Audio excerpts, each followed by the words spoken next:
What's the big idea? I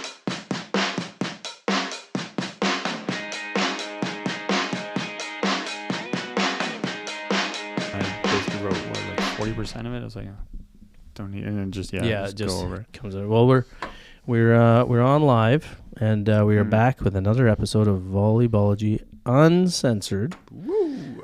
My name is Zuby. My name is Erik. And my name is Meach. I feel like I'm rushed every time. We are Volleyballogy. You feel like you're rushed, Erik? Yeah. Like, my name is Erik. Oh, sorry. You want to say it again? No, I'm just nervous. Oh, still. Well, Erik's. So we should mention why Erik's nervous. Erik's nervous because we found out this week, just by chance, that we are the number one volleyball podcast. Podcast. Sorry, podcast. We are the number one volleyball podcast in the United States of America. So I think that it's only fitting that, since I think it's time we start looking the part. You know what I mean? Oh, yeah. So I didn't bring my shades. Top Gun. Yeah, Top Gun. We're Top Guns, I guess, right? Yeah. Just call me Maverick. That's right. I think that because my idea is that whenever you experience success, you should instantly change. Wear aviators. Right? Change whatever you did, because now people expect us to look a certain way and act a certain way. So I think they call it, like, the technical term is going Hollywood. Yes. Do those say Ferrari on them? No, close. They say Porsche. Yeah, I can read because that. as you know, Porsche is a sponsor of the show. Yeah. Right? Porsche, thanks for giving us Yep. the glasses. Yes. We're working our way up to the car. And how is Porsche spelt in this circumstance? Porsche? Yeah. What, are you saying that these are fake?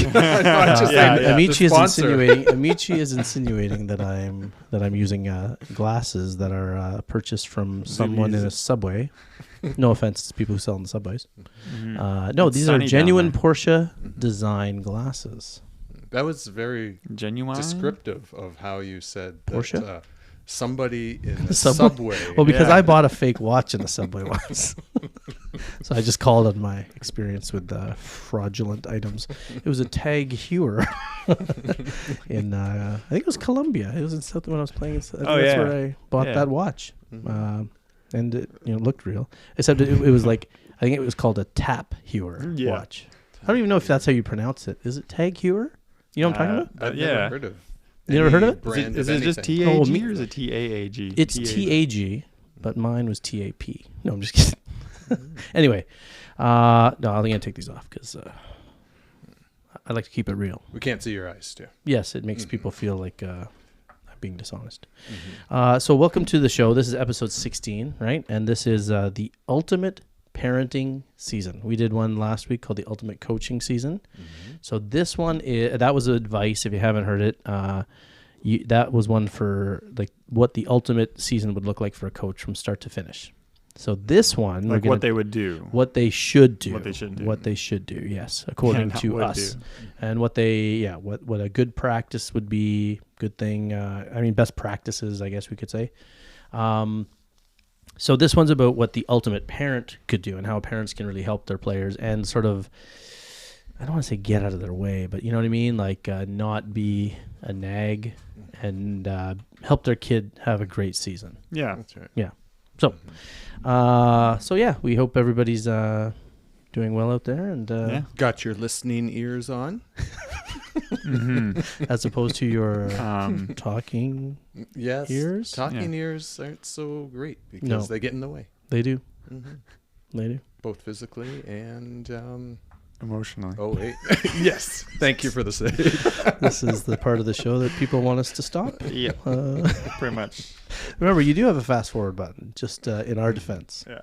And we are aware of that. That's right. So check your Spotify players. Oh, by the way, so we should tell people, I think some people, so we're on Pandora, we're on Amazon, we're on iTunes, we're on Spotify. You can watch or listen on Spotify, watch or listen on YouTube. I think we're on just about every podcast platform. So hopefully let us know if you're on some platform that we didn't mention there. But I think we're on iHeartRadio, everything. It's kind of cool.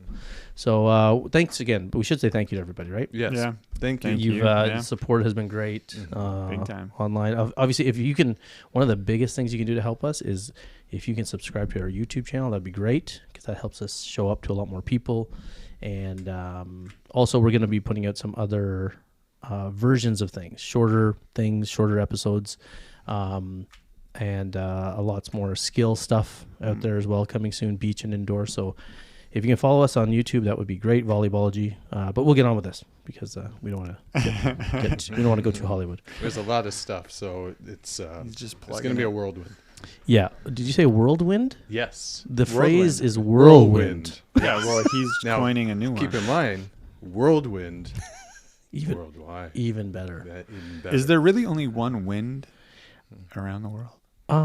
Yeah. I think the wind just blows the weather. It's just one. Around. It's not like there's different winds, right? Just like we are as a people. One. Wow. And it's a little early, but I think that requires a kumbaya. Kumbaya. I forgot we did that last show. Kumbaya. We are but one wind. We are but one people. I forgot we did that last show. I haven't. We talk with our ears and listen with our hearts. I haven't listened to that one. Okay, that's enough. All right. Sorry. Fast forward to whatever time this is. There you go. So parents, you're probably wondering how you can help your child. So I'm going to kick this off with, again, I have a list of things here, and the guys are going to chime in as well, just because I have a little more in the parenting and coaching side of things here. So I think it's a good. Well, Meach has kids. Meach has kids, but he hates them. So. I mean, his kids hate him. Yeah. The only reason, That's how it goes. The only reason Meach is here is because his kids don't let him in the house.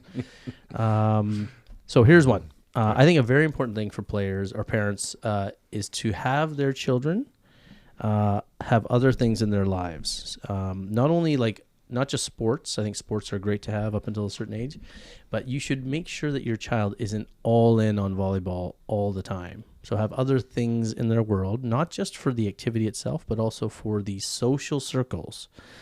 Because one thing parents listening know, and you guys would probably seen this maybe in your own lives and your kids' lives, is if something goes toxic in that volleyball world socially, then it's really nice to have them have another set of friends somewhere doing something else, whether it's chess or video games or hopefully it's something, not so, something interactive and good for their minds. But, even it could be another sport when they're younger. Really important not to, it'll also teach the kid perspective. Right? Because if they have other things in their lives that they're doing, then all their eggs aren't riding on this one basket here. And if it goes bad, it's not the end of the world, Right. So perspective keeps perspective. Yeah. Thoughts. And it'll also be able to bring more towards the game. The more that they can harmonize, the more that they can say something about other things, it makes them a more interesting person. Okay. Right? Yeah. And I think you said something that you like. The lessons they can bring from another thing to this. That's good. Right. Yeah. And interesting person is good. Erik? Yeah, I think definitely doing a ton of stuff is just good for the person. I don't know why it happened, but I ended up being friends with nerdy people. That sounds bad already, but what the hell is that supposed to mean? No, and I was on different sports teams, and you mean before you met us cool guys, you were hanging out. I'm thinking especially in high school, especially when you're in that fragile space or whatever. But I was just friends with different groups, whereas some of the groups I was friends with, they were friends with only themselves, right? And then so they were kind of isolated pockets, so. I was like, maybe no one really liked me that much, so I had to float around or whatever. Oh, that's so sad. That could be real, right? They could only take so much. Yeah, exactly. So I'll go hang with these guys for a while. But I think it paid off. I'm sure they liked you, Erik. How could anyone not like you? That's from Seinfeld. Oh, Seinfeld's mom would always say that to him. She's like, how can anyone not like you? Yeah. Such a good mom line. All the moms out there can relate. All the players with moms out there can relate. But no, so you floated around different friend groups, and that was good. And sports was one of the facilitators for that, right? We were the same, right, Meach? Yeah, definitely. Yeah. When you, especially even if it's a different type of sport, it'll give you that balance to be able to take a sporting perspective in other things, like tennis, even hockey, whatever it is, it helps cross-train you. Yes, well, it's good athletically, but even like socially, Erik was saying, I found it in high school. I didn't have a deep friend group. I had lots of shallow friend groups. And that was a distancing mechanism, obviously, right? Because I was afraid of people and that they would find out how horrible I was. Right. It only gave them so much time to really get to know you, and then you're out, right? Because I knew that if they spent time with me, they wouldn't like me. Well, because you were like, what, 22 when you were in high school? I was 26. Yeah. It would have been hard. It was, I was in grade 43 when I graduated. Grade 43. Did they multiply it by 2? I don't know what they did, but all I know is that I was fully bearded. Yeah. And on the first day of class, everybody thought I was the teacher. My name is Abigail, not Abignali. Quick, hey, what movie? Ferris Bueller? No. Ferris, yeah. Not Ferris Bueller. My name is Abigail, not Abignali. Isn't that Back to the Future? Sounds like Catch Me If You Can. Catch Me If You Can. Oh, you guys. I don't know. I'm acting my ass off. I think you brought that last time. I love that movie. You did, yeah. Catch Me If You Can is like the best movie ever. Anyway, sorry. Let's go on. We're back off topic again. All right. Number 2. So make sure your kid has other things. It's very important. Parents can help facilitate this. It makes your kid so much less, I don't want, what's the word? You don't want it to be catastrophic if something happens to their volleyball world. So diversity helps protect them from that. And it also gives them perspective when things go bad and they have an escape. Maybe they can even build their confidence up in another area when they, in case their confidence gets attacked with a coach or. Well, yeah. And like if something shitty happens in the volleyball world and then they're hanging out with their friends in another group, they're still in like a comfortable area where they're calm enough and they'll be able to now look at volleyball from the outside, right? And be like, man, that really is like kind of crazy or whatever. And then that's what's going to help you kind of identify, bad or unwanted volleyball clubs, or like the next time when you go to try out, you'll be able to pick up on these little signals. Yep. Right. But if that's just your world, you're going to be stressed. It's going to be hard to get that separated point of view, I guess. No escape. Yeah. Yep. Okay. So that was a good one, I guess. Yeah. Here's one. Parents. I think that something that parents really need to understand is that your child's mistakes or failures have nothing to do with you or your self-worth. So a big thing, I think that as parents, we fall into this trap of, man, you just hit them with it, eh? Yeah, we just going. That's a big one. That's a big one. But that's like we know us. We like to get right to the point. Once the singing is done, dead on. Yeah, and once the jokes. Yeah. Once the comedy. Once once we hit hour 4, basically. Yeah. We just hit them with it. That's right. Bam. The movie quotes. Yeah. Not Abignali. Anyway, so understand that, then this cuts right to it.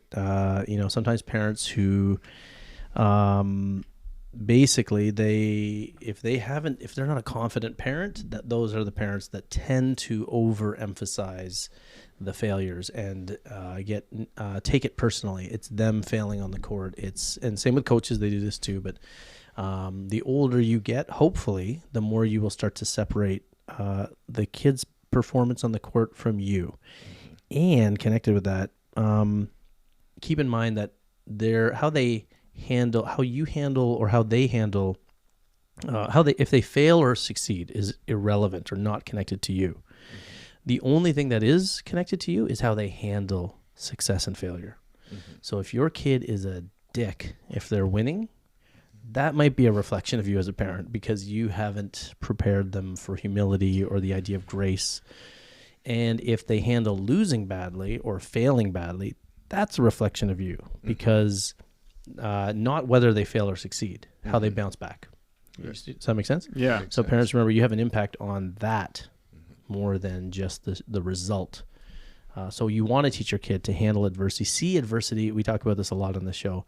See these bad moments as gifts. They really are. They're really opportunities to be better, to learn things, to handle things. Like if your kid breezes through life and then hits a wall or hits some adversity, you don't want them to have that in their 20s or when they move out of their house. You want them to have it when they're young. You want them to have it early.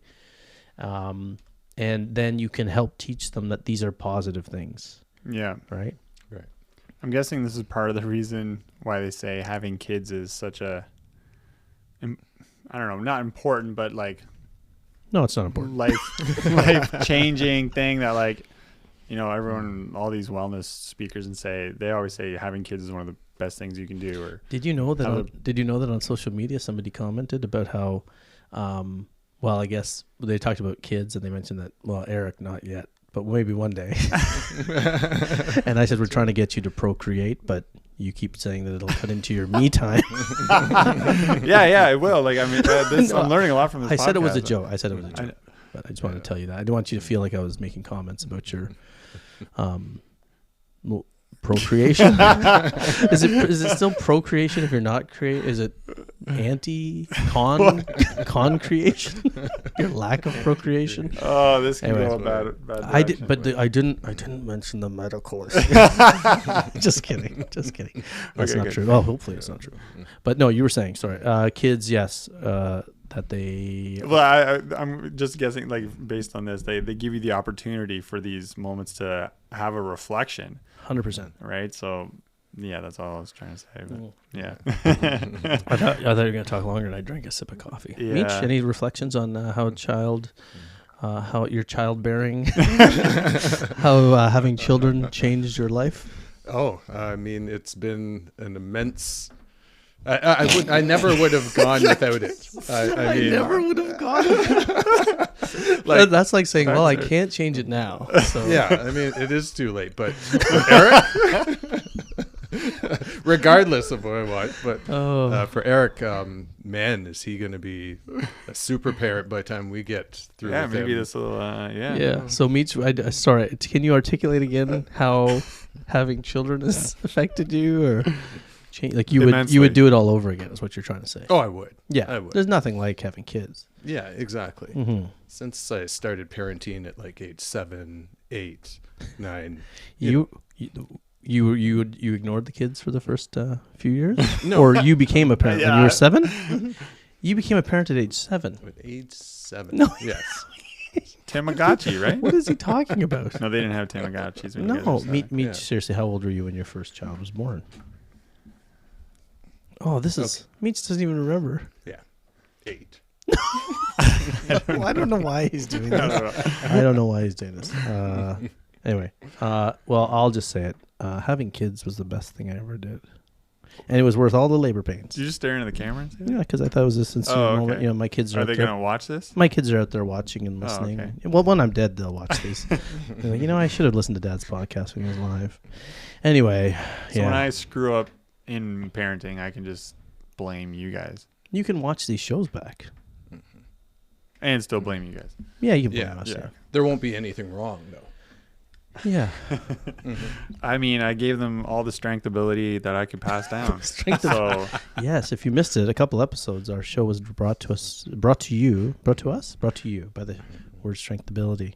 Amici invents words every week, just like whirlwind. Okay. Yeah. So it's a real thing. Next up. You invented it. Yeah. I caught it. I caught you inventing it.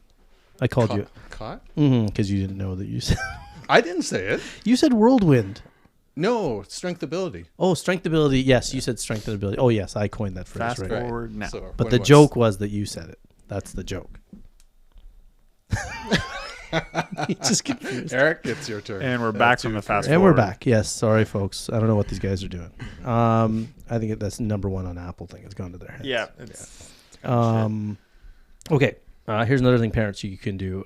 Learn and highlight differences between controllable and uncontrollable things. A lot of times we talked about this in an episode earlier. You're as a young player, the best thing that they can learn is that there are things in their control and there are things beyond their control. And too often as parents, we model things, like we try to control things that are beyond our control. Sort of going back to the last point, like you can control your reactions, you can control your effort, you can control, how you treat teammates. You can't control unfair circumstances. You can't control when things go bad. You can't control if your team is losing and it's nothing to do with you as a player. So knowing that is very helpful, and it cuts down on anxiety and stress, right? Because anxiety and stress really is an attempt to control the uncontrollable. That's when we get anxieties. Yeah. And we get overwhelmed with things, like we wake up in the morning sometimes and worry about things that are not in our control. And once you understand that, all you can control are your reactions, your efforts, whatever, your performance, it's very liberating. So as a parent, when you start screaming or getting upset about things that are beyond your control, your son or daughter is picking up on that, and then they might inherit that stuff. So it's very important that you model, that's, when your child's complaining to you about things, it's really helpful if you can start to cut them off and sort of say, well, that's sort of not something that we can control, right? And it's very important for us to learn how to handle this, because it's going to happen other places in life. Like volleyball and all sport is just a metaphor. And it represents so many of the ebbs and flows of life, right? There's great moments and there's a whole bunch of crappy moments. And you could probably argue that the crappy moments might even outnumber the happy moments. So if you consider stress. I would think so. Yeah. This is why we should be grateful for crappy moments, right? When crappy things happen, we should be very grateful, because it's actually making you stronger. It's a beneficial thing. Because like I said, people who breeze through life without crappy things, they get blown away by the first thing that hits the fan. So I don't know if you guys want to talk about learning how to control.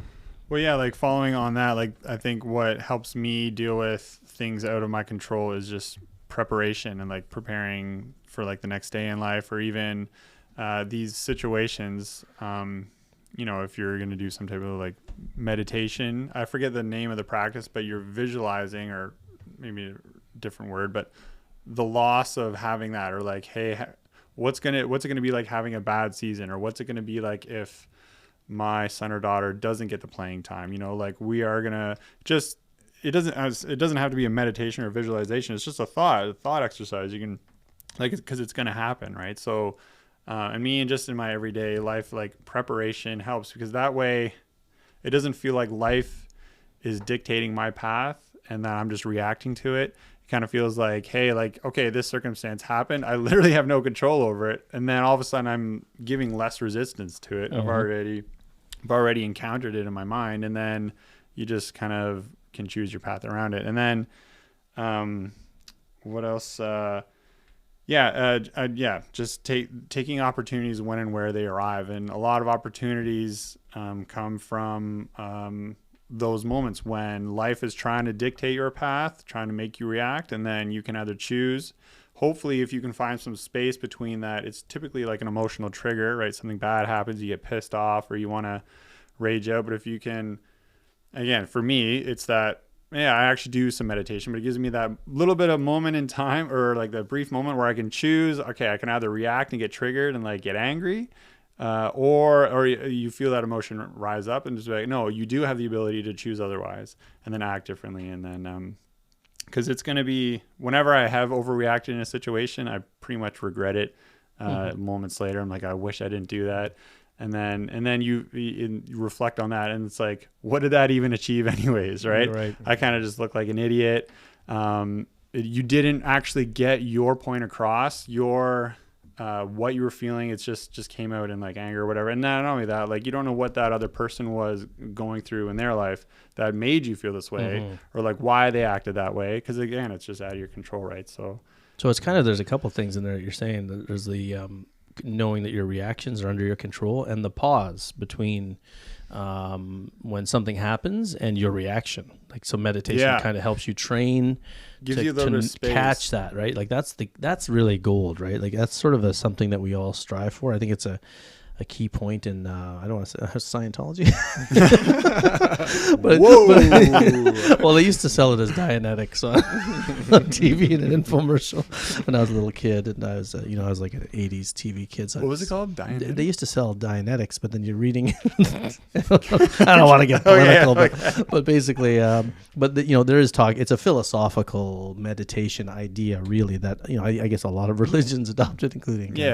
Scientology, including John Travolta and Tom Cruise. But the idea is that there's a gap, right, between your reactions and the source of your anger.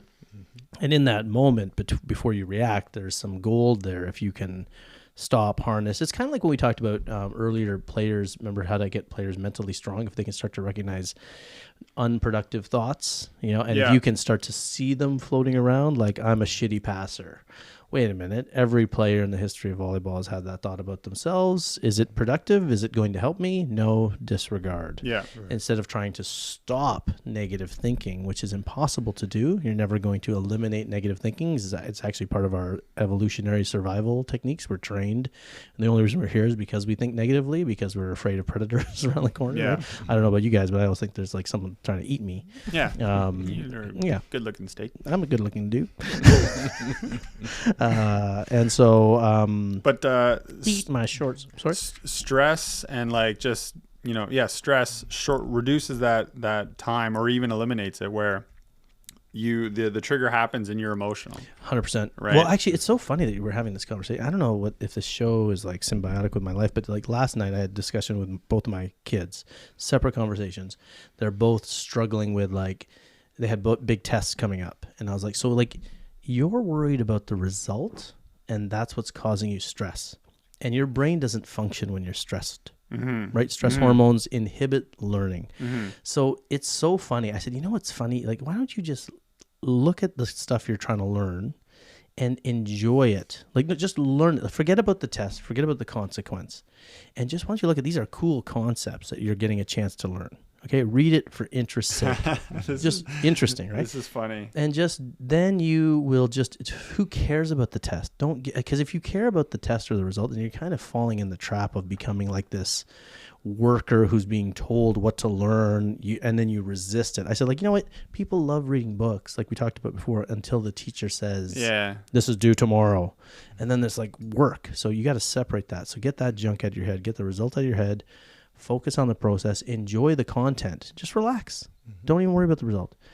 And then 9 times out of 10, 10 times out of 10, you end up performing better anyway because you were relaxed through this process. And so one of the kids was up till 2 last night and really just took that advice and went to school a little tired, aced the test because she understood what she was learning, the content. It was like a lot of memory work. It was a lot easier to absorb for her, right? Yeah. So I compared it to like lecture notes. Especially when you're interested in it. Well, I compared it to lecture notes in university. Like the kids who are trying to write down every word of what the prof's saying never get it. Whereas if somebody sits back and just listens to the prof, they're like, oh yeah. And then I told them about sports. I said, in volleyball, don't we do the same? The players who are afraid to mess up or uptight or worried about the results never succeed because they're too tight. The one who's loose, relaxed, doesn't care about the result. I even told my daughter, remember last year when you were getting benched and you didn't think it was fair? And I told you, just swing. Now you have no fear. You're not going to, what are they going to do? Reduce your playing time even more? They're not. So then she started swinging free, didn't care, became one of the better players on the court, became a great player in general because she learned the difference of playing afraid and uptight versus playing loose. And it's the same with learning anything. So, I mean, if you can get to that point where, you can control your mindset in moments, right? That's what parents should teach their kids. And parents should model that. Yeah. Mindset. Like I sit around in tournaments and parents would always say to me, this must be driving you nuts watching the girls like lose this. And I'm like, no, I mean, it's their turn, right? I always tell them they're probably better than I was at that age. I didn't have like all the chances to play. And I said that I want my kids to get their asses kicked. Well, the other parents are dying for the kids to win. I'm like, I want them to lose as much as possible, as early as possible, because then I know that they really love it. Yeah. And 2, then I know that they're in it for the right reasons. Because you know what's really neat? Like, remember we talked about this earlier in the show, in an earlier episode about how kids, like sports used to produce really mentally tough, quality kids. But you know why it's not anymore? Like I'm seeing kids succeeding at high levels who don't have the right mindset. And it's because they're doing it for the wrong reasons. Wait, so they are succeeding though? Well, there's not at the highest levels, but they're succeeding at they're succeeding at the end of club. They're getting, offers to universities and post-secondary institutions. I don't think they can succeed in the long run. 100%. I think they'll collapse. Right. Because they are doing it for the wrong reasons. But we never even used to, like 20 years ago, you wouldn't even see a kid succeeding in the high school ranks if they had the wrong mindset. mindset, or those kids came out with a better mindset generally. Yeah. But the reason why it's changing is because they're all doing it for the wrong reasons. They're doing it for Instagram. Like, people who hit the gym so they can post the workout. Right. People who, want to show online that they got the offer from the post-secondary institution. Pics or it didn't happen, right? So what's that? It said pics or it didn't happen. Oh, yes, exactly. Pics or it didn't happen. Yes, so I'm so old that I didn't catch that. But yeah, pics are proof that it happened. Yeah, and that's the way the world is. And so these people, these younger athletes, whereas 20, 30 years ago, athletics used to teach us something true about the world, right? Performance, hard work pays off. It's a meritocracy. Today, it's like, you're not doing it for the love of the game, for the struggle. You're doing it for the wrong reason. And therefore, I think we are seeing, I'll take that back. I am seeing like national team players, high level players who still have the wrong mindset. Yeah. And they don't win. They don't win against the best in the world. Yeah. But they get on their national programs. Yeah. And they're not there. And that's the difference. So it's one part of the whole complement of what your skill comes out to be. Like, your skill is one, skill, genetics, training and stuff like this, but that's that part of that mental aspect, right? That's like the other ones can carry you quite far, but it will finally show its weakness if it goes if that it's far, based on because it's still based on results. So going back to that thing where because they won't be able to have that drive when it's really tough, right? Or when it is really tough, like you're saying, those negative thoughts, they're going to stick. They're going to go in there instead of just acknowledging that they're just thoughts, right? They're going to stick and they just won't post about the failure. That's the thing. Yeah. Like the failure just won't be posted about. Like if you're doing it for the audience, then it's very difficult to do it in private when nobody's watching. Like there's something really nice about, Rocky IV, Rocky III, when he goes out and trains in the wilderness, like we talked about. Yeah. The reason why I put that in the movie is because he was a rich guy who had all the conveniences by then, so he wanted to replicate doing it for the struggle, not for the image, because that's when people lose, right? When they get that's a great story to tell. And that's why those movies are so so powerful. People underestimate because of Sylvester Stallone, and people forget that he wrote the first one. Yeah, he's an artist. He was like poor when he wrote it, and he took a huge gamble on him. The story, right, where he took the role. They were offering him millions of dollars for the script. He said, "Pay me $1 million and let me act in it." And they were like, "You can barely talk." Yeah, and he's like, "No, I want to do it." It was amazing. And then the story is powerful, right? And it's about not being even Apollo. Like, I know this is a really old reference for people, but the boxer that Rocky and Rocky 1 beat was all about the glitz, the glamour, the show, doing it for the wrong reasons. And he still won. They did make that a realistic ending where Rocky didn't win. Spoiler alert. For a 40-year-old movie. But they did show that, the real struggle, the mentality there was that the real struggle is better for you as a person than the glitz, the glamour, the wrong reasons, right? Wasn't that kind of the same in the first Matrix? What's the name? Mr. Smith? He's just confused why he keeps getting up. Mm-hmm. I don't know. I just thought of that right now. Yeah, I don't know. The Matrix was about remember when he's false beating him up reality, and I'm sure there was components in there. There's probably a lot that isn't comparable. It's just like I'm thinking of the last fight when he's just beating Neo up, and he's like way stronger. Mm-hmm. But how Neo ends up beating him is the fact that he just won't give up. But that's just one specific thing. Yeah. It gets all. And weird I don't know if he, it was was the other guy superficial. Yeah, technically he was part of the Matrix. He was a program in the Matrix. Oh, and okay. Neo lacked substance. Neo was a real person, but digitally interfaced. Oh, that's funny. Yeah, because into the Matrix. Yeah. Okay, well, thanks for ruining that segment. Yeah, Eric. sorry. Jesus. Sorry. I had something good to say too. I don't want to say it, but substance, fake reason. But that's why I think like parents, you can take the lead on this and understand, teach your child about the idea that, and Erik said this too, the preparation can lead to a lot of it leads to self-control. That's what sort of I was getting at too with my kids yesterday about the test stuff, is that if you prepare that, but not for the result, prepare in a way that you are like getting into this content, getting into this process and enjoying this process. Forget about the result. This is why I tell people, so again, it sort of ties in with my next point, encourage your child to not have them buy into external validation. So basically, at the end of the day, the marks and the result or praise from coach, you don't want your kid to get too excited when they get a positive result, because you also want, like, remember how many times I tell people, don't worry about what other people think.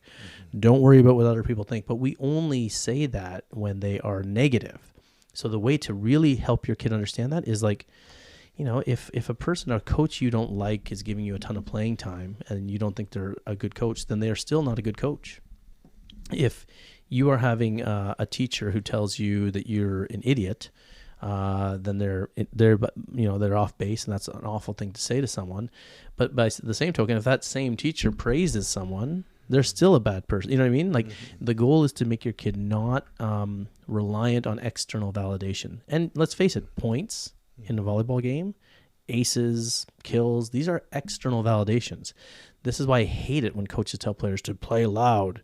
No, you want your kid to be who they are. You want the players to be who they are and not change their demeanor based on what's happening. You don't want to know. I don't want to look at my kid. If my kid is up by 5 or down by 5 in a match, you don't want your kid to. You don't want to look at your kid and tell, right? Because that's stoicism. That is serene. That is steady. And that's not being controlled by external validation. You know, Erik, you look like you're going to say something. Right? Yeah. Can I say the thing? Nope. No. It's uncensored. You can Erik, say. Erik, I said no. Erik, I said no.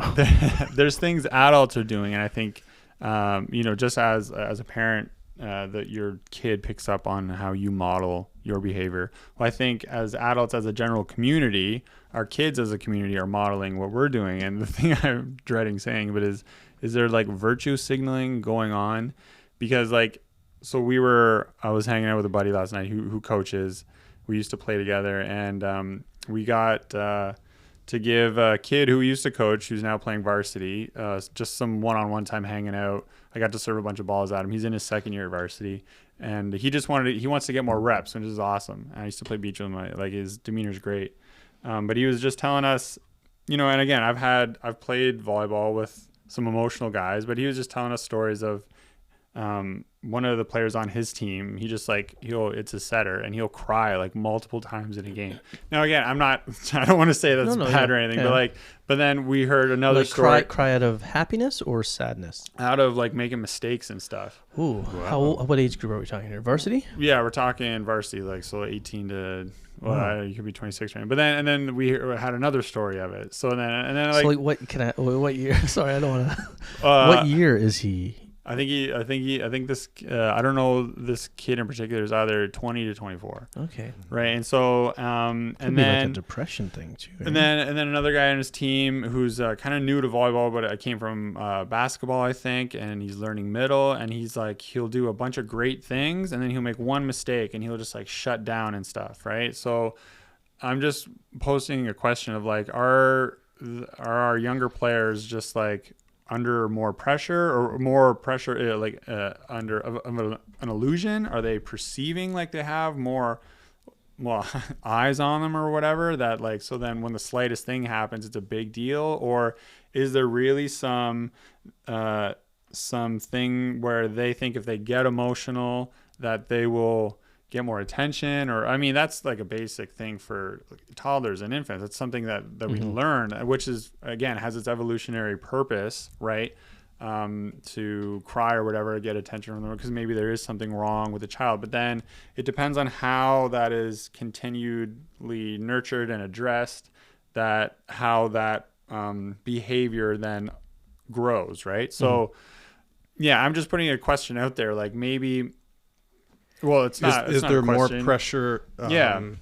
Well, I think social media can make it seem like there's more pressure, because if everything's being taped, if everything's being digitally recorded,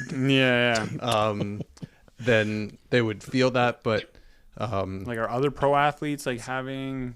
And that's what having a great mindset takes care of. And sometimes people forget that. That's a definite building block, that mindset has to be created too. And parents can really help with that, making positive reinforcements, being the kid's biggest fan, That's what kind of, whether they win or lose. yeah, exactly. Just kind of breaking it down, not being results based. You know, and I think so. To answer that question too, I would say that the number one thing is social media, and I think that if you are raised in social media, it's a world where everybody's succeeding. And so when you have a failure, it's like I'm the only one. So there's this understanding that all you see are these fake. It's a false augmented reality. Going back to your Matrix thing, that's really that's really what it is. It's a Matrix because people are looking online, scrolling through all these images of amazing vacations, amazing workouts, amazing. Wow, this player's been selected to go here. So it leads to impatience because you want success now. One thing you always see too is whenever someone announces that they're getting engaged online, how many other friends, other people get engaged right away afterwards, right? From the pressure, because they're my age and they're getting engaged.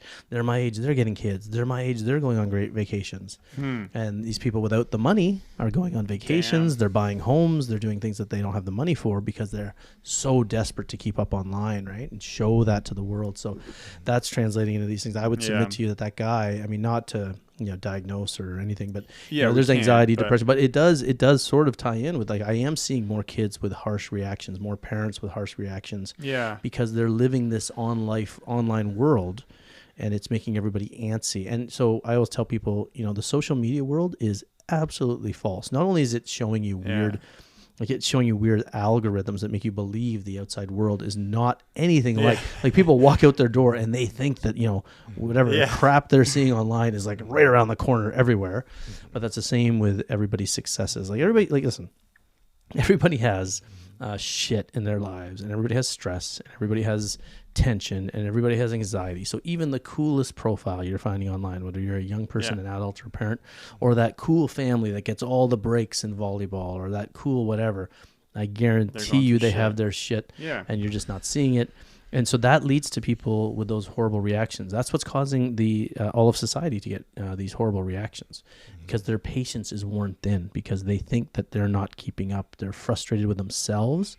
It all ties into low self-esteem, right? Yeah. You hate yourself because you don't have whatever you're seeing online, on TV. It was bad enough when it was magazines and movies and TV for our generation, but now it's in your pocket and it follows you 24/7. Dude, it would lean away. It would get to me, especially during those times when I was working too much and I was stressed and I just wasn't taking care of myself. I would be on my phone more. I'd be looking at these things more, and I'd be feeling shittier about myself, right? And it took some awareness to be and finally getting out of it and be oh my God, what the hell have I been doing for a I can assure everybody too out there too, whenever you see someone online posting a lot of stuff about how hard they're working, they're full of shit.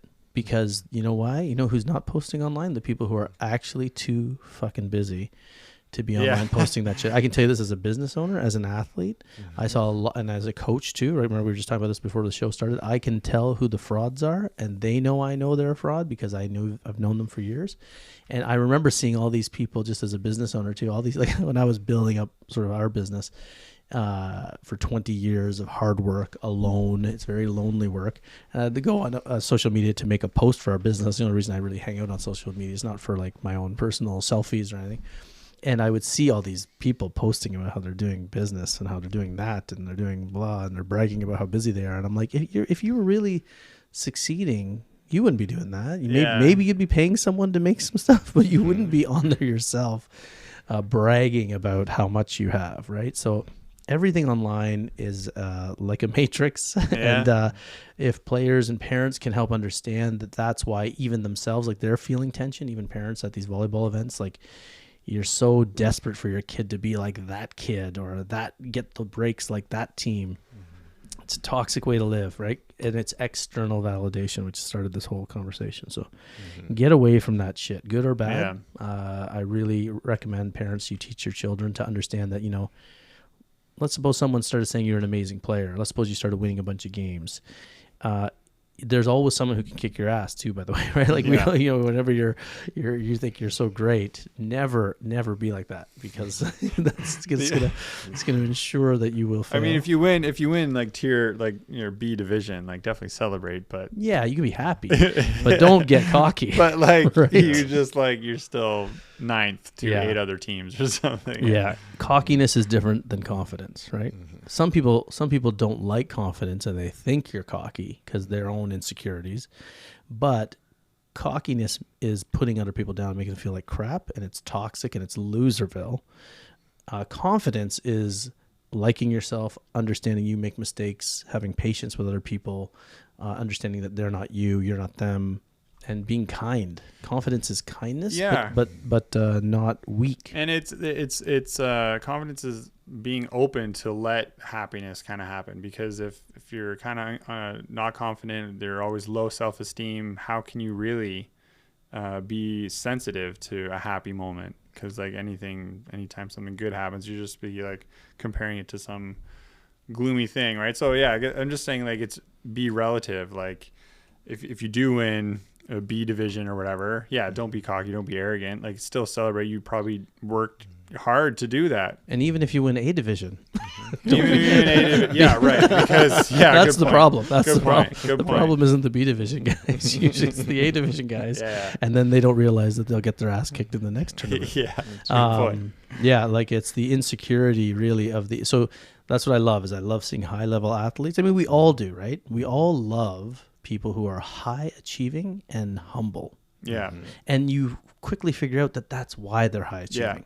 They're high achieving because they're genuinely humble, right? Not the other way around. And humble can manifest itself usually in being coachable and willing to learn, but not from people who aren't qualified. This is where the coaching world and the parenting world collide, because that coach thinks that the kid's not coachable, but it's because they know that what the coach is telling them is not working and not productive, and it's not rooted in logic. And there's that question of why, right? Coaches who can't answer the why, they love to rail against parents about, well, why are you doing this? And they get offended at that question, but they're offended because they don't have an answer. They're not prepared. They're not secure. They don't have logic. They're not humble enough to rethink their theories, right? Like I honestly have I constantly change, like even in coaching. Like if somebody comes up to me with a new theory or a new idea or a new approach, I will weigh it, see if it passes the bullshit test, which for me as a player is easy to check because it's practical.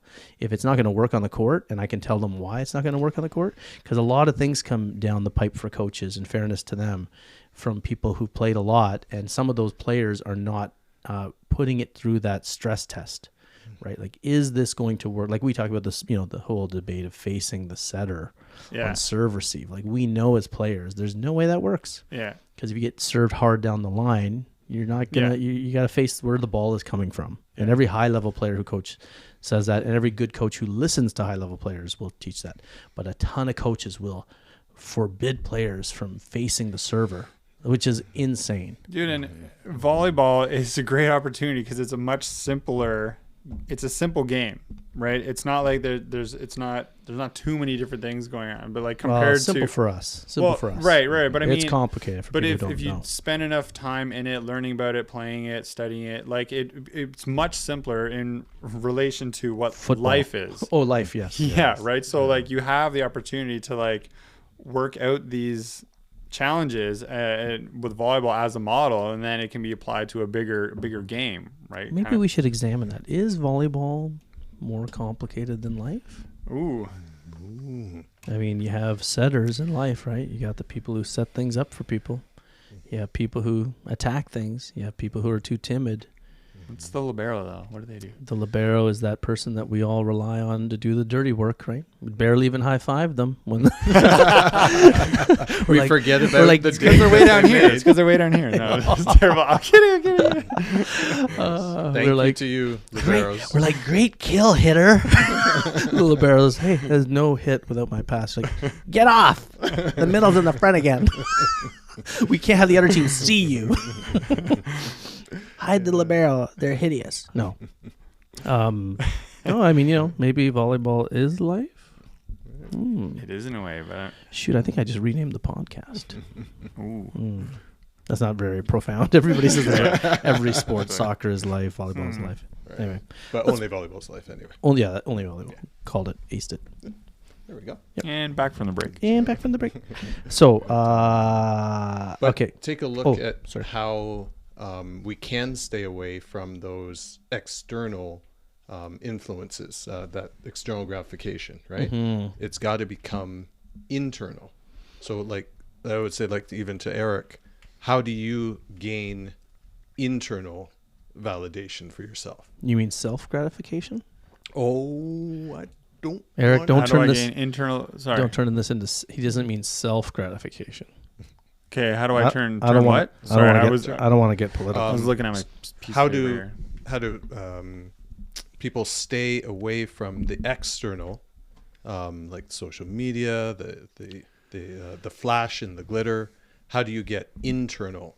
Well, I don't think you stay away from it. I think it's kind of like experience it and like maybe suffer in it for a bit or something, or learn what the bad things are. Again, I'm just, from personal experience, it's almost like I have to go through it and experience the shittiness, and then but the only way I'm able to kind of see outside of it is like I finally get outside, I get some separation, right? And I get some perspective on that bubble that I was living in, and then I'm like, holy crap, like.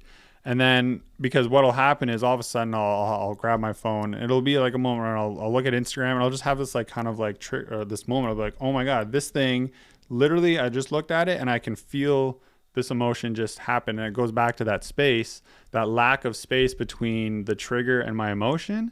And then so all of a sudden, once you have that space, then you become aware of it, that you have the opportunity to choose. So it's like, yeah, to choose the internal instead, to choose, yeah, to internally choose to let that trigger you or let it pass, right? Or just understand what it is for what it is. And like in the breakdown Zuby had of like all you ever see on Instagram or whatever is these, you know, supposedly successful people. That's the only part of their life that you see is this great thing that they're doing, but they have their own shit or whatever, right? So it's like, and I kind of use this whenever I get mad at someone. I just I try to imagine their life or what they've gone through. And then I can see like, you know, they had, from what I know, they've had this abuse or this or that. And maybe it's manifesting now, like, and that's why they lashed out at me or something. And then as soon as I kind of go through that, it immediately like just diffuses my anger at them. And then it reminds me of things I have control of and things I don't. So I would say go through it. And then as the parent, just like, hopefully you have that dialogue with your kid to be able to talk to them about their use on social media and like things that they kind of feel. Or, I mean, your kids will probably tell you some shit that you don't want to even hear about, but like you get to hear it anyways. And like, that's kind of good because then you can, I don't know, carefully or not so carefully, like talk about it. And then you can kind of examine it and ask them some kind of questions like, oh, well, why did you look at it? How did it make you feel? Why are you still using it? Or what do you think is a healthier way to use it? Like, is it making you like not sleep as well at night? Are you looking at it at night? Are you like looking the at social first thing in the media? morning? You mean? Yeah. Yeah, no, I think you're right. I think there's a lot of things. I like the fact that you said like you have to. The only way to learn it really is to deal with it. Like some parents who just say take it away from their kids. That's not really a good answer because then they're just gonna you find make it. Yeah, you right? make it the forbidden fruit. Yeah, and the kid never has the opportunity. Like some of the. I remember around the age where our kids were like getting into it a lot on their phones, and I was like, you know, I'm freaked out about this, by the way. For when I have kids, it's like, man, when do I give them? You know what though? But people need to understand. People were freaked out about books. You know when books were brand new? Yeah. People in the 1400s and 1500s were like, oh, the kids are all on books and they're in their books too long. So don't worry about that because everybody's always been afraid of the new technology. Every generation has. With us, it was Walkmans and you know microwaves and. So I remember there was no value in me regulating phone usage and social media usage for my kids. I remember that I stopped. I said, you know what? I have to teach them to regulate themselves because they're going to be away from me in a couple of years. So if they're used to dad coming in or the app shutting off their phone or whatever, that's not teaching them self-regulation. So we talked about social media. We talked about all these things we talk about in terms of like perception, reality, and they see the fake stuff online and they're aware of it now. And it was beautiful because a couple times I remember letting them just go nuts. I was like, all right, fine. I'm not even going to take their phone. We never let their phone stay in the room at bedtime. That was always a rule we use. They have real alarm clocks. Highly recommend parents do that just because your kid needs to downtime just for sleep quality. Yeah. And, they'll be messaging till 4 a.m. Some of their friends, they'll wake up in the morning. Their friends were messaging them at like 4 a.m, Yeah. 5 a.m. Yeah. They've been up all night, and then they're going to school the next day. So anyway, the beauty of it is when I let them go, they got sick of it. They, like you said, let them feel shitty. They're like, oh, I hate the way I feel with my phone too long. And I was delaying that lesson. It sort of goes back to everything. It sounds counterintuitive that you let your kid go into this shitty behavior for the point of them. That's the only way they're going to learn. And if you prevent them from falling in life, and think of this all across the board, this applies to volleyball, applies to everything. If you prevent them from failing, then you're actually delaying their ability to learn for themselves.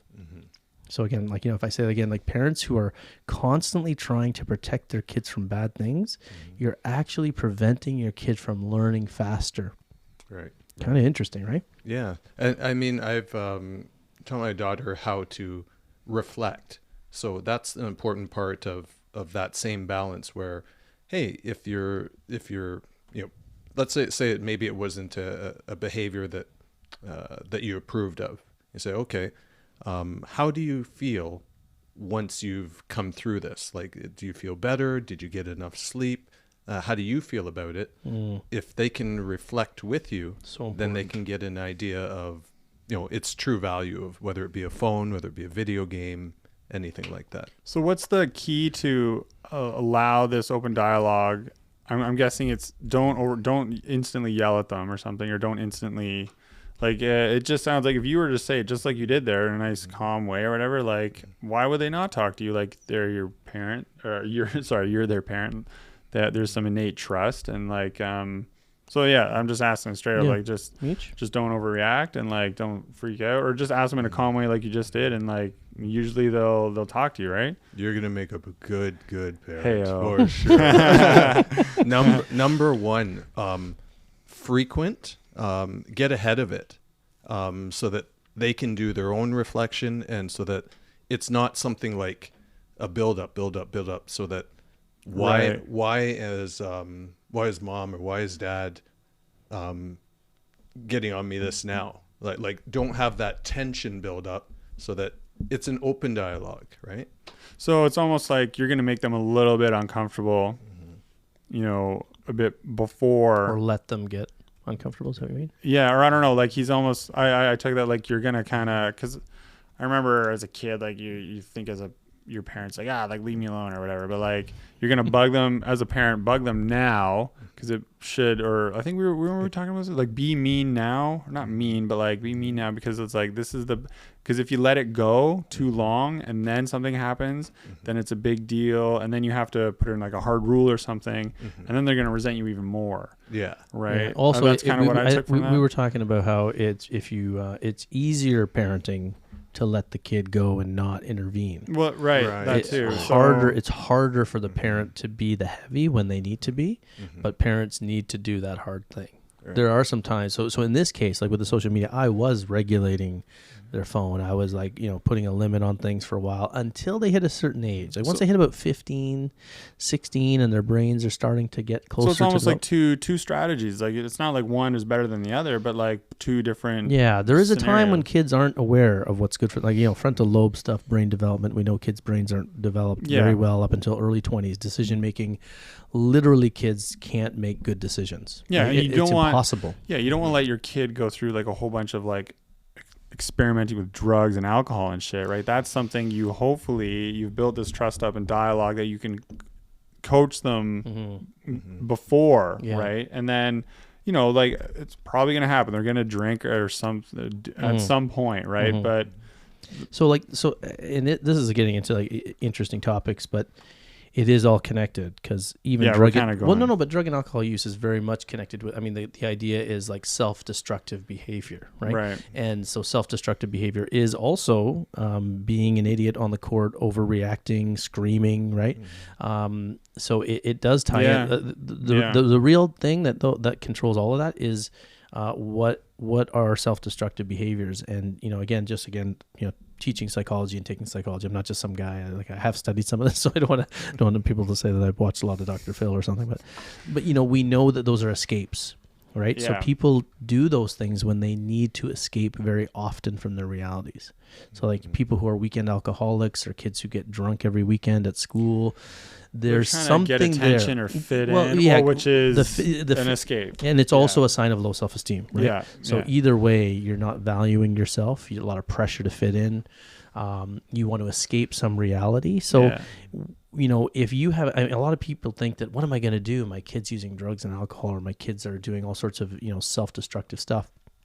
I hate to say this to parents, but, it's already there's a reason why they're doing it, and it's earlier in life, and it could have been you, it could have been someone in your family, it could have been something that happened to them when they were kids.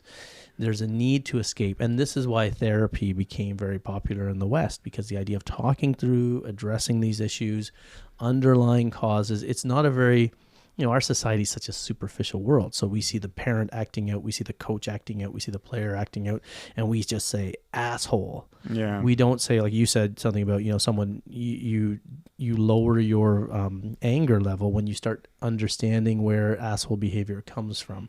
Right. And that's sort of the commonality or common element in all of what we're talking about here. So, so usually like with our kids, like, I know, like, I remember I told you guys, like, my wife will say to the kids, like, you would tell us if you were using drugs, right? And we all just kind of laugh because the environment has already been set where that just... It's not going to happen. Well, if it did happen, it would be talked about openly, and it would be like, hey, my friends were trying it, so I tried this. And we're like, okay, well, that's cool. What were you escaping from? Because those kids are doing it because they have this, and this in their lives. What were you? Like, I was just trying it, but I hated it. I was like, okay, good. Then that's because of the conditions, and it's very tricky because a lot of things can trigger it. It doesn't have to be major. It could be any sort of trauma in a childhood. Divorce is, devastating for kids, and not to blame any parents out there, but that's trauma that people aren't ready to handle, right? So, but I think that, to bring it back to volleyball, the idea that, and I think Meach, your question that started all of this was like, how do you bring it to internal? I think that's where it's a mindset of the family, mindset in the household, like you were talking about with your kids.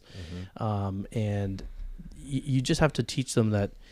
So for one thing, early on, I used to tell my kids was like, maybe you don't need to be super happy when your when your teacher praises you. And even for me, I used to tell my own kid, like one of my daughters, my older daughter, when we were watching movies at home, she would always look back at me before she laughed at something. Every scene, can you relate to this? Yes, I can. Yeah, because they want to see if it's okay to laugh. Or are you laughing? Then I'll laugh. And so I used to call her out on that. I was like, when she was like 4, I'd be like, you don't have to look at me to laugh at something. If you like it, you laugh at it. Right. If I don't like it, I won't laugh. And it's okay. And that's sort of that tone that we don't have to be, and that's self-esteem building, right? You do when they're 4, that's huge. Well, their whole lives. Because I knew that if they're externally dependent on anything, whether it'll be me for their first part of their life, but it'll be someone else later on. And like, if and the beauty of it is now, like as they're older, especially with their relationships with guys, they're not bound by the interpretation of this guy or this person, friends even, right? So they'll do their own thing. Or this woman, yes. They'll Meach, in case you're okay. So Meach, no, but I was particularly talking about relationships, but and they're not, But, no. So Meach, in case you're just tuning in, or in a previous episode, Meach is angry because I said that Meach was sexist because he keeps saying he, and now Meach, like any sexist would, looked for, and he's been plotting this. He's been waiting. Very defensive. He's very defensive about this. But I'd like to supersede that by saying supersede. Yes, got supersede. Meach with the words. I'm not angry. Me neither. Because we had an honest. discussion. Open discussion. And you embrace the fact that you're sexist, and we've all come to terms with it, and there's nothing wrong with it. Yeah, exactly. I don't comment below. I just want to make sure that you don't swing that way in order to. What does that mean? The terminology is wrong here. I don't think Meach means he's keeping it volleyball. He's keeping it volleyball. Oh, is that a volleyball reference? Swing that way? Oh, okay. Because it sounded. Yeah. No, Erik was the one who made me think. What the heck? Anyway. Volleyball is life. Remember. Volleyball is life. So I can swing from both sides. So no, left side, right side. yeah, opposite, non-opposite. Outside, left side. Anyway, what were you saying? I was gonna say, what point do you want to talk about volleyball? Yeah, It's all connected. If you don't see that this is all connected, you can just turn off the Spotify right now. Right now. Yeah. What point do we talk about the parents and their own well-being? Because so much of this is the parents. It really is about them. Yes. Well, they need to take care of themselves, right? Yes. If you want to teach your kid to have that moment of space to choose to whether to have this emotion or not, you need to model it. But we've all been there. We've been stressed and stuff, and that's what kills. That's what eliminates that gap, right? So it's like you have to take care of yourself, and so but there's so much because I don't know, income is tough and stuff. There's very difficult and it's things. hard to start new habits when you're older adult. Living in a world with limitations and time. And Meach, any thoughts on that? How can a parent start to take care of themselves, male or female parent? Right. Meach, don't forget. Yes, male or. How can they shuffle stuff to a better position? Because a parent can. I mean, one of my favorite metaphors in this sort of discussion is that whole idea of the airplane, right? When the oxygen mask drops down, everybody talks about this, but the instructions are to put the mask on yourself first before if you're sitting with a young child, because the theory is that you're useless to that child unless you take care of yourself. Meach, any thoughts on what a parent can do to take care of themselves so they can be a better parent? I would say reflection. Taking that time, very much like how Erik does. And Erik really, you can see this about him on the court, especially, that he's looking at putting himself in the other person's shoes, male or female. And Erik, I didn't know you wore women's shoes. I didn't know you wore women's shoes. Yeah, I have small ankles, and then I don't want to wear ankle braces. Right? Is that why you shave your ankles as well? Anyway, sorry, me just saying really nice things about me. Shut up. Sorry, yes, I know. That's right. So it's kissing your butt. He's always putting himself in the other person's shoes. So I think that's really valuable. Taking a moment or two to reflect on how you're feeling, and then you can always talk about the same topic later, but at least the emotions won't rule you. And he does that amazingly well. So you think it's empathy? Erik has empathy for people. Is that what you're saying? Yes. Okay. Yes. Now, do me. Yeah. I like this. You, Zuby, are an arrogant piece of shit. I think we're all three of us are fairly empathetic, right? I think so. I know I'm empathetic, and Meach is pathetic. You're a little pathetic, and then I'm empathetic. Okay, push up challenge right now. Nope. Let's go, Meach. Let me take my shirt off. All right. Anyway, what were we saying? Oh, so was there a question? You asked a question? Well, we're just talking about parents and how they can take care of them. Unfortunately, the parent takes care of the kid, but the parent has to take care of themselves, right? So that's where it's modeling behavior, being better mentally equipped yourself as a parent. But we a lot of these things we've already said. Well, the problem, one of the things that I hate is that a lot of parents who think taking care of themselves is having a glass of red wine. There's resveratrol in red wine. Yeah, but that's alcohol. That's not a reward. That's actually if you have European roots, alcohol is actually good for you. Yeah, well, that whole article came out that said that one glass of wine can actually make you live longer, and they were like, "Great, I'll have 4." Yeah. Now I can live forever. Oh, liver. Anyway, so I think the best way to do it is one way parents can, I think, take care of themselves. I think the easy way to do it is understanding that like, I think we all agree exercise is like the best thing. Like it's just a walk outside. Like it doesn't have to be going to the gym. Yeah, it could be walking. It could be fresh air. Just 10 minutes, 15 minutes a day of something physical, get blood circulating. Like we talked about, the stress hormone doesn't help your brain function. Okay, it doesn't help you make better decisions. So if you can get to a point where you're doing physical activity, start light, work your way up. Doesn't have to be daunting. I know people that I see walk outside my house on a quiet street here like every day. Getting outside. Over the course of 10 years, they're getting in better shape. And you can tell they're happy. They walk their dogs every day. They do it twice a day, a couple, right? So good for their mind, right? And they're super nice people. And the dog. Yeah. The dog is a wonderful person. The dog is actually a good volleyball player. That's right. That's right. Erik was just... I was about to talk. I was like, wait, Erik what? was just like, Anyway, yes. So that's a great point, Erik, about taking care of yourself as a parent. And can I go on to another point? Do you guys mind? No. Okay. Here's something. Here's something. One thing that I think that parents could do is encourage your child to weigh when deciding on a club team, like, because that's happening. New parent, maybe every season.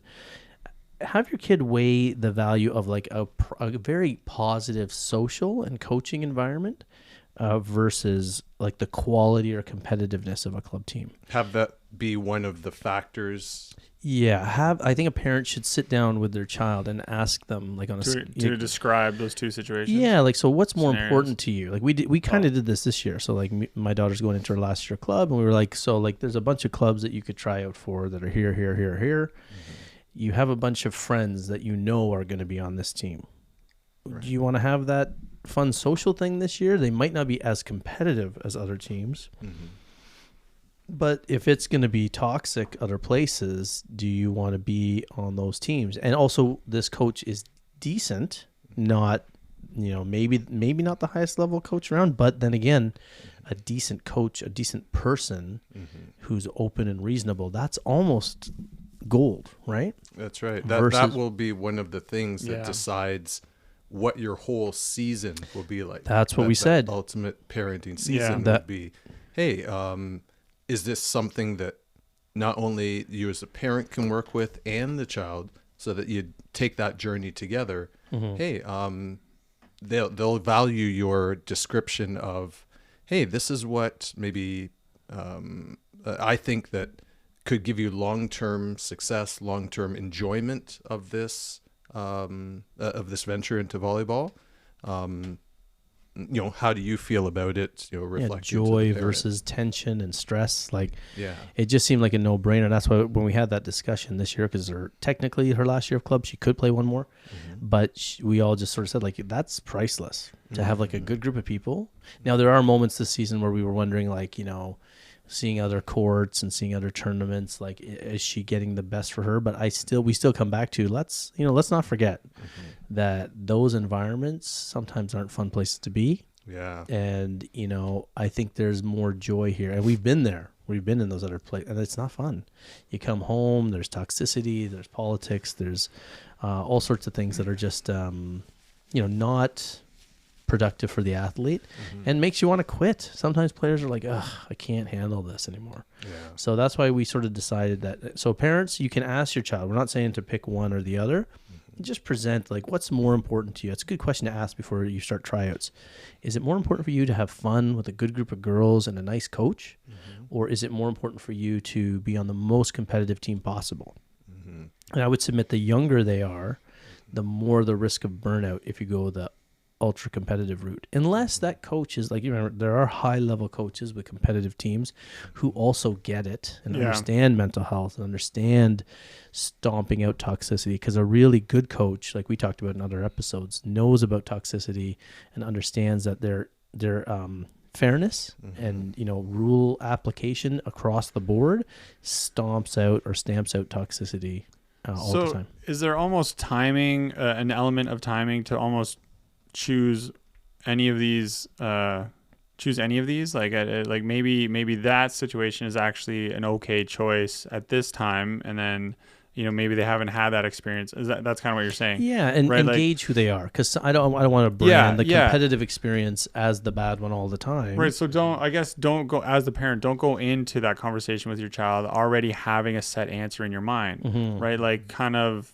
unless you like in the real life scenario, the parent very much might know what the choices are, right? And then they might, like in our case, we kind of knew, and we were leaning towards let's go have a fun year this year. Let's have 1 year of no or less drama. I mean, I think every parent listening knows there's no such thing as a club season without serious drama, and especially, I mean, I'm sure it's rare, but I think this season we're getting pretty close to a least drama possible, despite I told you guys some stuff's going on the team. Yeah, so for the parents who don't have those previous years of crazy amounts of drama, they're might be 50-50 or something. Where you guys I still think though the younger they are, the more you have to lead towards joy and happiness. Well, right, I'm not trying to defend that, but I think because like, because I would for sure as well go towards the enjoyment of the sport, like especially when you're young, because you're still forming the habit.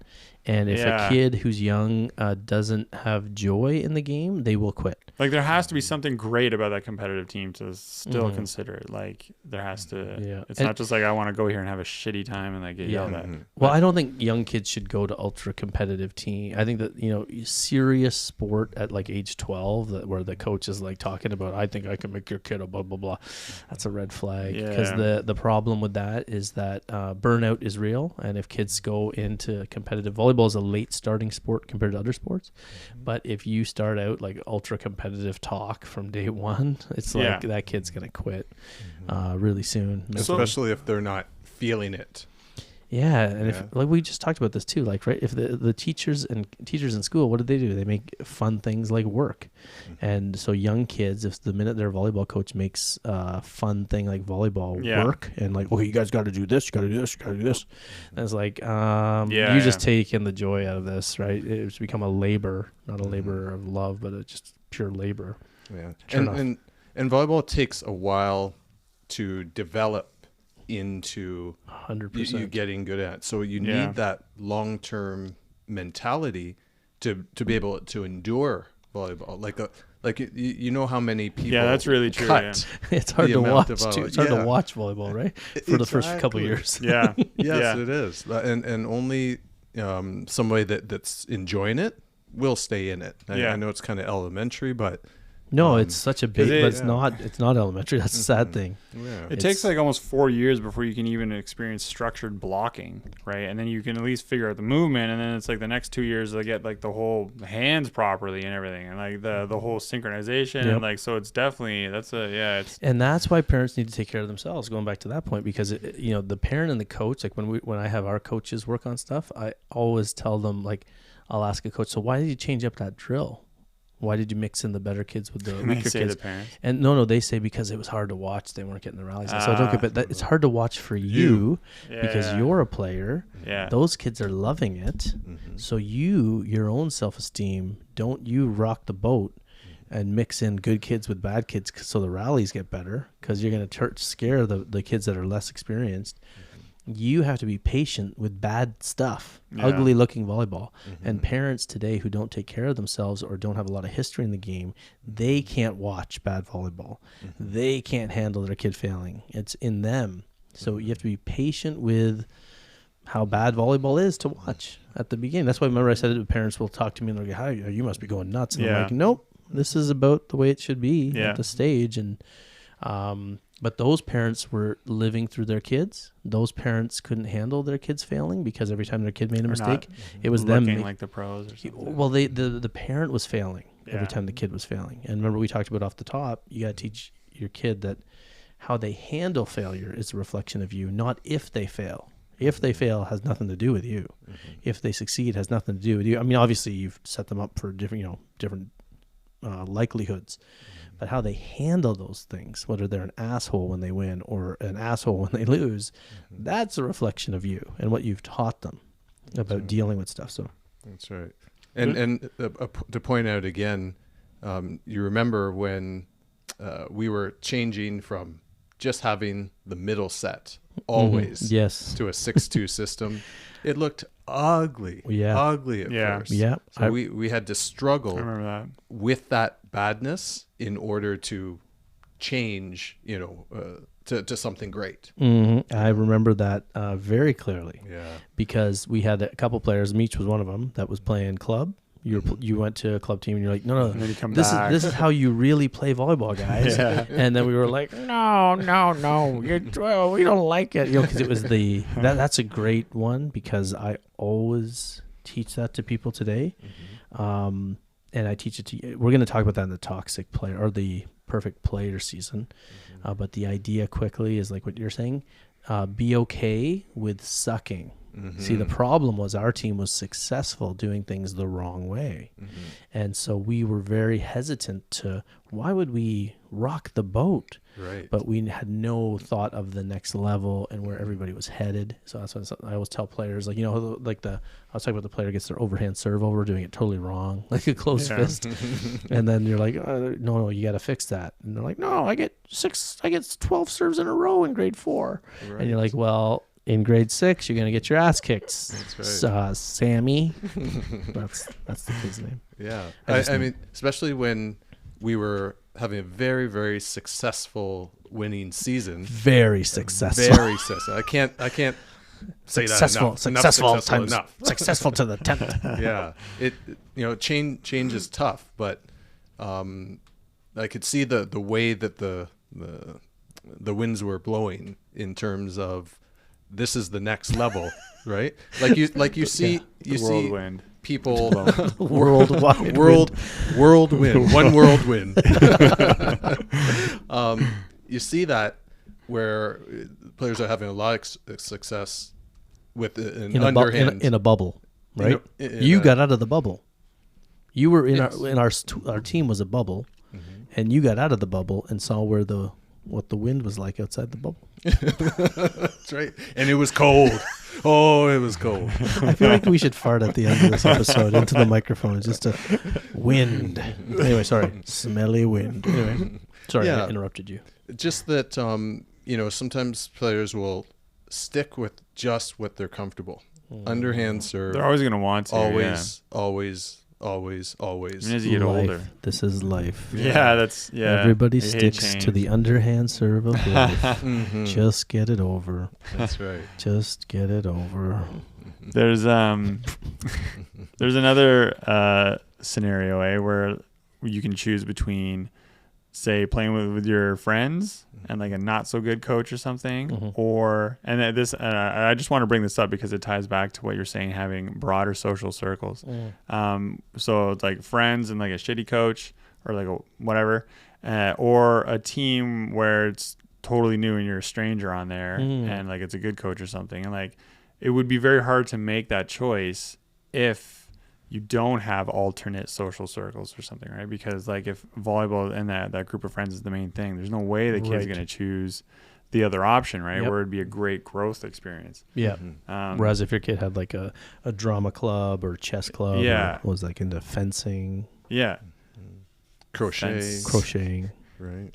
I mean, fencing, some kids. Dancing. Yeah. Fencing, dancing. Chess. Fencing. I said fencing chess. Is like I already dancing. said chess. Oh, yes. Okay.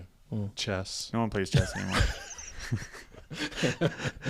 And don't forget about chess. Meteorology. Checkers clubs. How come That's there's a no good checkers? How come they don't have checkers clubs for dumb kids? What about the dumb kids? Why for dumb kids? Well, because the chess club kids are all smart, right? How about checkers for dumb kids? I guess that'd be a bad name for a club. Yeah. I'm not very good at marketing. Volleyball. Anyway, let's move on. Okay, so going back to, we said, presenting the options for kids and letting them choose between, what's most important to you. Do you want to go the most competitive route, friendly route, fun route, whatever? And maybe the fun route is the competitive route for your kid, right? That's important to find out. Right. So the other sort of connected with that is teach kids that they have to make their own decisions when it comes to picking a right team, picking a right scenario, and they have to live with them.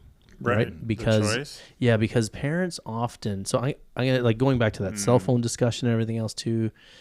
One of the problems with deciding things for your kids is that you're opening the door for resentment. So whenever my kids want my advice too much, I tell them, well, listen, you have to do this.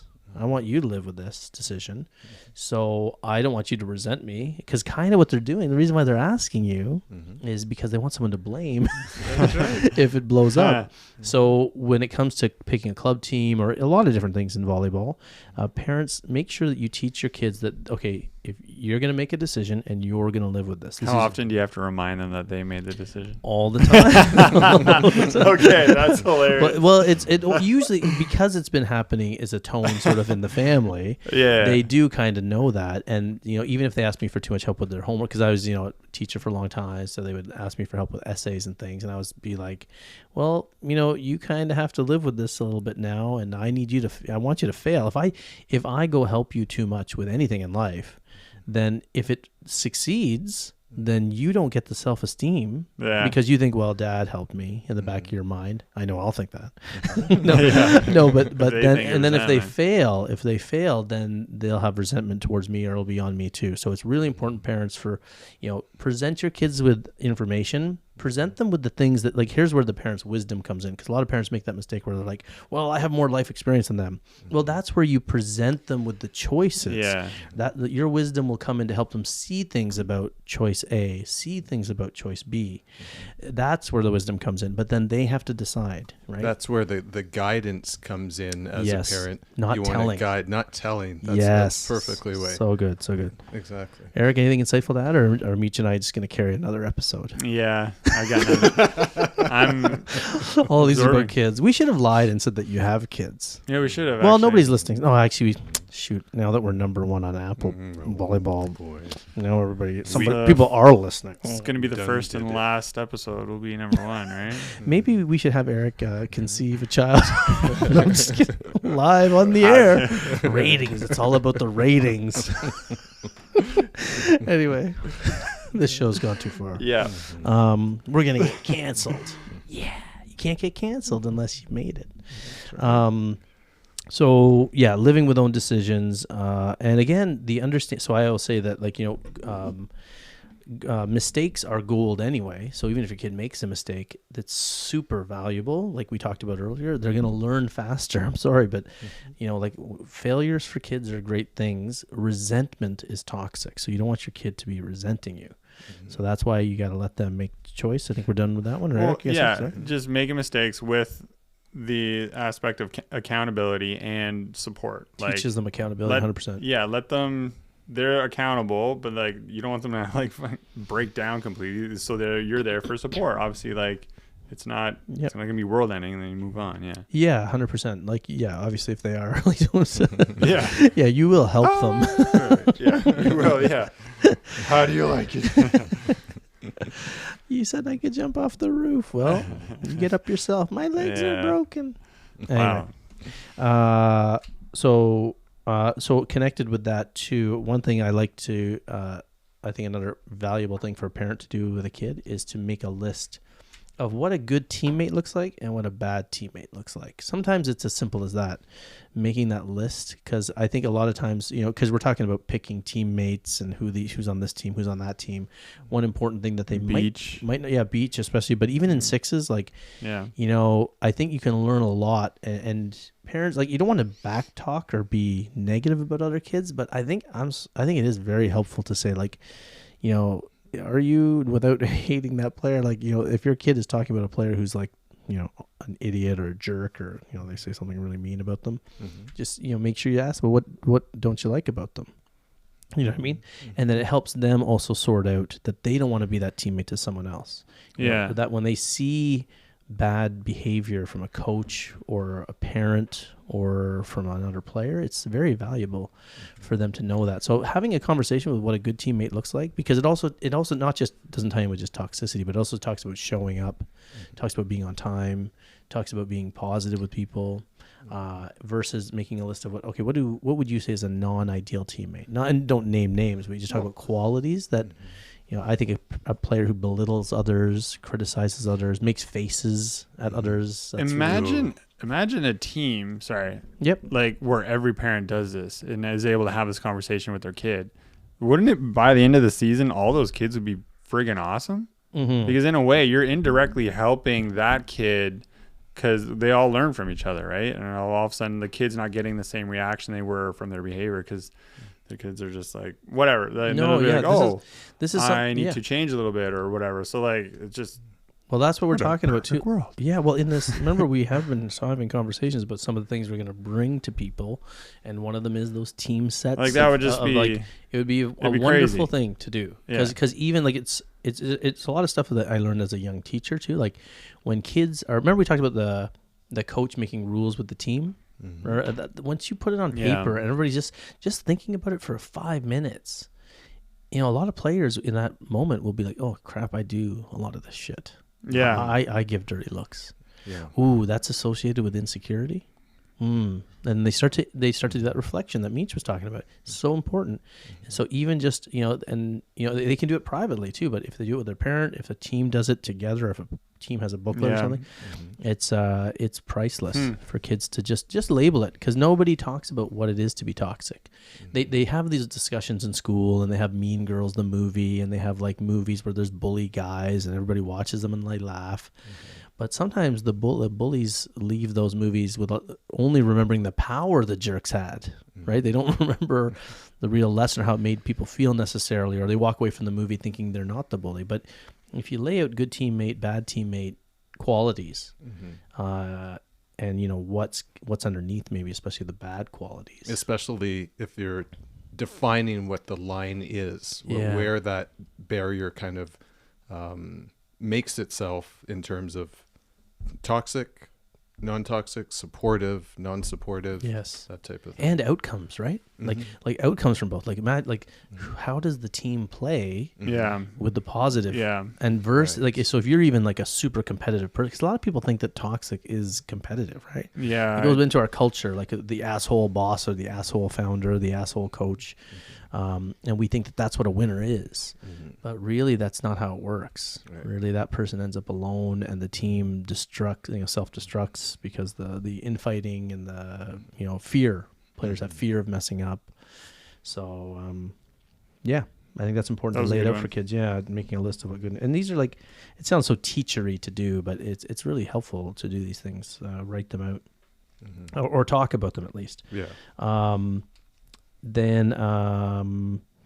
So then this other one I think the parents to do in a perfect season, I think ideally a parent would also discuss or bring up the idea with their kids about something. Sometimes it really bugs me when people talk, and I think you mentioned it earlier in this episode, or maybe before the show, I think it was during the show, about sticking with something, like this whole idea, or respecting. You said respect for your parents or respect for your coach. Right. And I don't think that respect is, I'm a firm believer that has to be earned. And so same with sticking with a team. Yeah. So this whole idea of loyalty comes up in club volleyball a lot. Loyalty to teammates, loyalty to the team, loyalty to the coach, loyalty to the club. I rephrase it later to getting through bad coaches without blowouts. Well, in this case, what I'm saying is like there's a fine line. Like you have to be careful, because you can teach your kid, if you're blinded by that notion of old-fashioned loyalty to the team. If there's a toxic situation, there also comes a time where you have to teach your child to walk away from toxicity and borderline abusive issues. Like we had that situation a few years ago where, and here's how you know the difference. It's because everybody's like, well, we don't want to quit on the team. Well, if the team ceases to be productive for people. So in other words, not in terms of wins. No, yes, not in terms of wins. Yeah, in terms of what sports give people, like the positivity. So you're not getting any of the positives. You're not learning teamwork. You're not learning patience. You're not learning process. You're not having fun. We're talking about life or volleyball. Yeah, exactly. Yeah, everything. Everything is life. Yeah, volleyball is life. New show name. we should brand. We should do a whole other podcast under Volleyball is Life and just share the same episode. There'll be twice the fans. I'll need 2 pairs of sunglasses. No. Sorry for people who weren't listening. People who weren't watching. For people who are just watching or not watching this, they don't know that I put on those cool sunglasses. Well, you talked about them, so they probably know. Right. Yeah. They could probably hear them. Anyway, that was so cool. So, So the idea of like, there comes a time where if sports are not, or the sport or the league or the team is not giving you any joy, any benefit, yes, you learn a lot from horrible situations, but once you've got those lessons, and you're like, and it's getting worse and worse, and it's crossing into toxic, then you have to teach your kids to walk away from bad situations. What are you staying there for? Yeah, there's a fine line, right, where you want to teach your kid, like, because otherwise, like, I mean, especially if you have young daughters, especially in our culture, like, you want, and the coach is male, for example, you don't want to teach them to stick around with a male coach who's abusive, because then you're teaching them some weird stuff about male female dominance, and you should stick and tolerate it, and that gets into abusive stuff. And if they're a boy, same thing. Like, just because they're an authority figure doesn't mean you want to do whatever they say and stick around, because that could lead to all sorts of crazy lessons too, the wrong lessons. So I think that's the line. If the lessons cross over into stuff that's not healthy or no longer productive. So bring up that you want to pass on that toolkit of like risk assessment, or in a way that's kind of what it is, right? Just like at the end of the year, do a synopsis on what the season was like, and then, or mid-season or whatever, and then you're talking about making a change for next season. That makes the rest of that season more bearable, probably, right? Because that also that reinforces the thing. Nothing lasts forever, or this too will pass, right? Yes, so exactly. then that gives you a little bit of that separation, and you can actually learn from that shitty situation that you'd have to deal with for the rest of the season. And I should point out too, by the way, like in our scenario, it was the same coach for the club for 3 years. This was the third year of the same coach, and we had tolerated it a little bit, and we wanted them to get that benefit. And then you had already given that faith. We had already given that faith, and then and also he had earlier said that he wanted someone to come in and help coach a bit. So and he had me coming in and help coach, which was good. And then I asked if he would want me to be his assistant that year, and I just denied. And then no, he already found someone who had no volleyball experience, because he knew that what I was going to teach was the real stuff and contradicted everything he taught for the past few years. So then we were like, this is not productive. And then because the world revolves around us, the same year we quit, a month later, COVID hit, and so we didn't really lose the season anyway. The end of the season. Oh, is that one? Yeah, and that's why COVID happened, by the way, because of because the world revolves around me. Because the whirlwind. The whirlwind. The whirlwind. revolves around me. But you also didn't. Sorry about that, folks. Sorry about 2020 to 2022. Yeah. My bad. If we stayed, it wouldn't have happened. That's right. Science. Volleyball brought it back, right? Volleyball brought it back. Well, we were eating. No, I was going to make. There's so many jokes that I can't make because they're inappropriate. Yeah. Anyway. It's uncensored. But facts. But I think that humanity would censor me on my joke that I was going to make. It was that bad, folks. Okay. Remember, I told you I'm a bad person underneath all of this. Okay. And in this experience, in this change out of that club, like you didn't have a major blowout with this coach or anything. No, we never had the blowout. Exactly. We just sent an email saying, I hope you die. No, I'm just kidding. Very friendly. Very friendly. Very. I hope you die, please. No. It was just an email saying that we didn't think that the girls were getting much from it this year. They weren't enjoying it. They're preferring to focus on beach, indoor beach stuff that in our area that was available. So, but we just didn't feel like it. I did put in. There were some things there that we didn't, because it was like you guys were there last tournament. Yeah. It was pretty, and it wasn't just about our kids, by the way. It was about a lot of the kids on the team that we were just unhappy of how they were. Other kids on the team were not set up for failure. Everybody was set up for failure, and it was like on purpose, and it was vindictive and petty and playing games, not for the kids at all. It was for the coach's ego, and that's where advice for parents, like, if you're ever in a season where the coach is not doing what's best for kids, and it's like becoming so bad for not just your kid, but a lot of kids, that's when you know that this is like a lost cause, and there's a lot more going on with that coach. Just like we talked about with the parents who have a lot of stuff going on in their lives. You really need to ask yourself why you're still there. Yeah. Yeah. Because and how many are you just avoiding that question at that point? Like, Yeah, and one season, like I said, we put up with it. Like it was like about halfway through the first season, we were like, okay, there's some problems here. Second season, my daughter had the friends on the team, so we went with, okay, if you want to, that's fine. And then that coach was very open to having us come in and help out too, just to correct some things. But then he got a little uppity because some of the things we were teaching were very basic, accepted things around the globe, and he didn't like the fact that we were teaching players to back up. He didn't like that we were teaching players to back up on a free ball. Yeah. He wanted the middle to stay up and block free balls. So you never know. Like 1 in 1,000 you'll get. Well, he said that. And I said, well, even if they get off for the free ball, they can still do a spike approach now. Yeah, they're in a better. Might even be a better. But anyway, that guy just turned off his Spotify. Oh, I'm sorry. I'm not naming any names, so you're safe. So we talked about commitment versus toxicity. Ensure your child wants. Oh, here's a good one. I always like to do this. So if you're the parent who's waking up every morning, if you're the parent who's dragging your kid to be on time, if you're the parent who's nagging your kid all day, all night about volleyball, I want you to pull back because you're killing yourself. You're killing yourself, and also you're not really giving yourself an opportunity to see if this is for you or for them. Right. Because if your kid isn't nagging you to go to practice, or you're teaching them not, like you're sort of enabling them not to nag because you're going to nag them anyway, or your kid isn't waking up for the tournaments in the morning, it's a good way to gauge. Do you really want do you really like volleyball? Because I like volleyball. If you're getting up with the foam finger, you're in the morning with the you're like, woo, you got the big horn in their bedroom and they're like, go get out of here, come on, today's the big game. But you're also robbing them of the discipline aspect. Like, exactly. Like you gotta sacrifice a little bit to delay gratification or whatever. You're not. Yeah, say that. Go on. I like that point. What are you robbing them of? Yeah, delayed gratification. But like the hard work that they have to put in, which is like being prepared, like go to bed on time because you have to get up a little bit earlier, and then you got to get your bag ready and all that shit. Like I forgot my shoes so many times, and it was my own fault. But I think I used to do things like that, blame my parents or something. Exactly. Right. So because they got it ready for you. A whole bunch of these things we've been talking about is just awesome.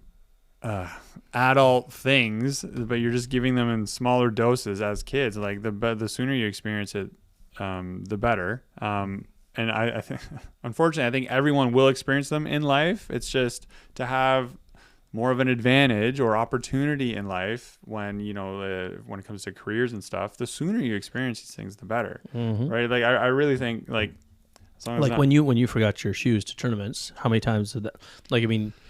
Yeah, you had to live a horrible consequence for that, right? Like you're playing in Ottawa or hours away from your home. Yeah, exactly. And that's the lesson. That's why I live for those moments. The problem is my wife doesn't let my kids have those moments, and then they blame her. I'm like, this is why you don't pack their bags. I used to love Meach.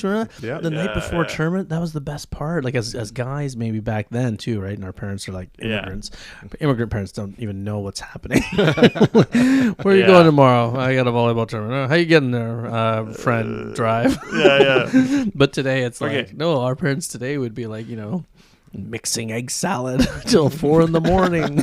But we were like, I'll eat when I get there. So, but no, packing your bag the night before was awesome, and we knew we had everything, right? Yeah. Like we'd have everything, like sports rubs, lotions, potions, steroids, Ace of Base, and the Walkman, tapes, mixed tapes, ghetto blaster.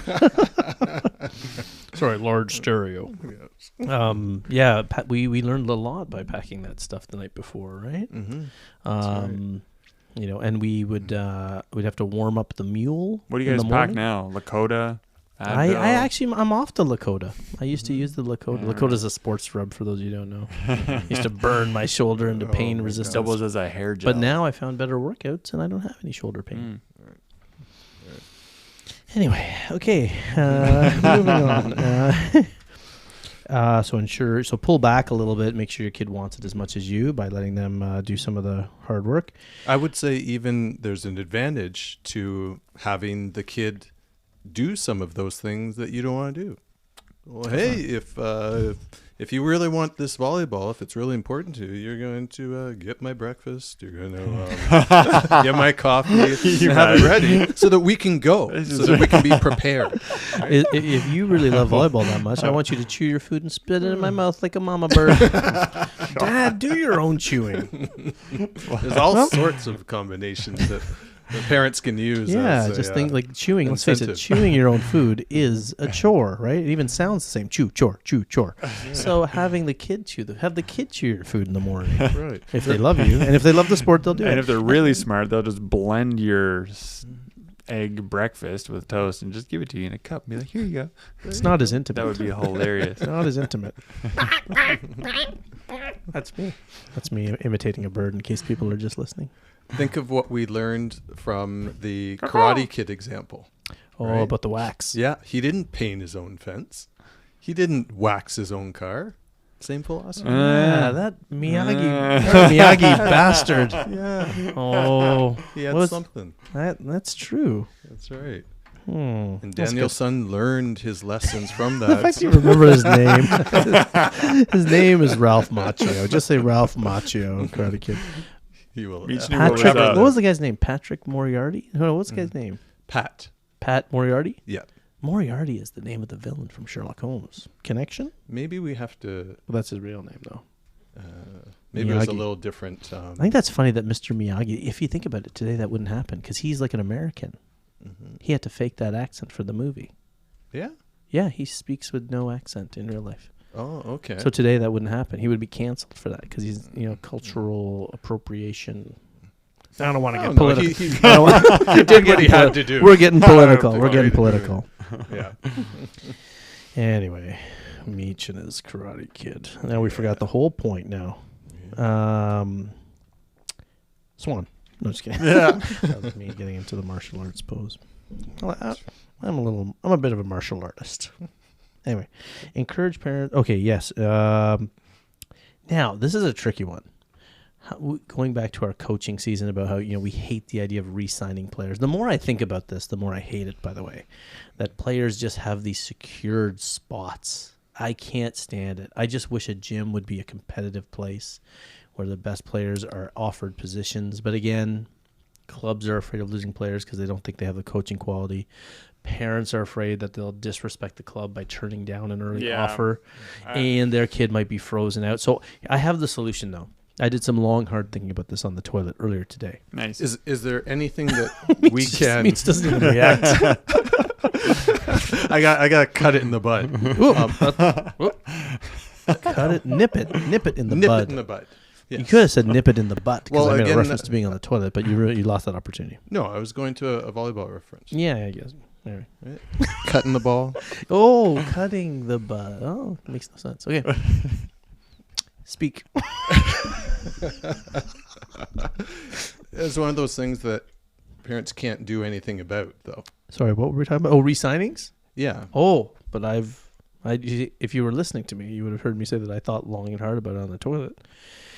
And I came up with a solution. Yeah, and that's why I cut that out. In the butt. In the butt. Sorry. Okay. Anyway, Sorry, dude. So, no, that's Go okay. on. No, it was good. So basically what Meach was basically playing the role of the audience in the infomercial.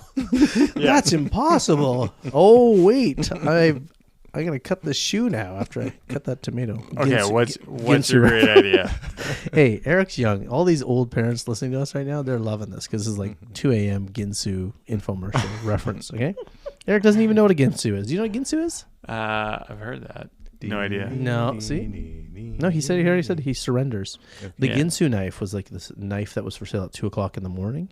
And it was like these commercials that you'd see only late at night. And they would show like a really sharp knife that would like cut through a can.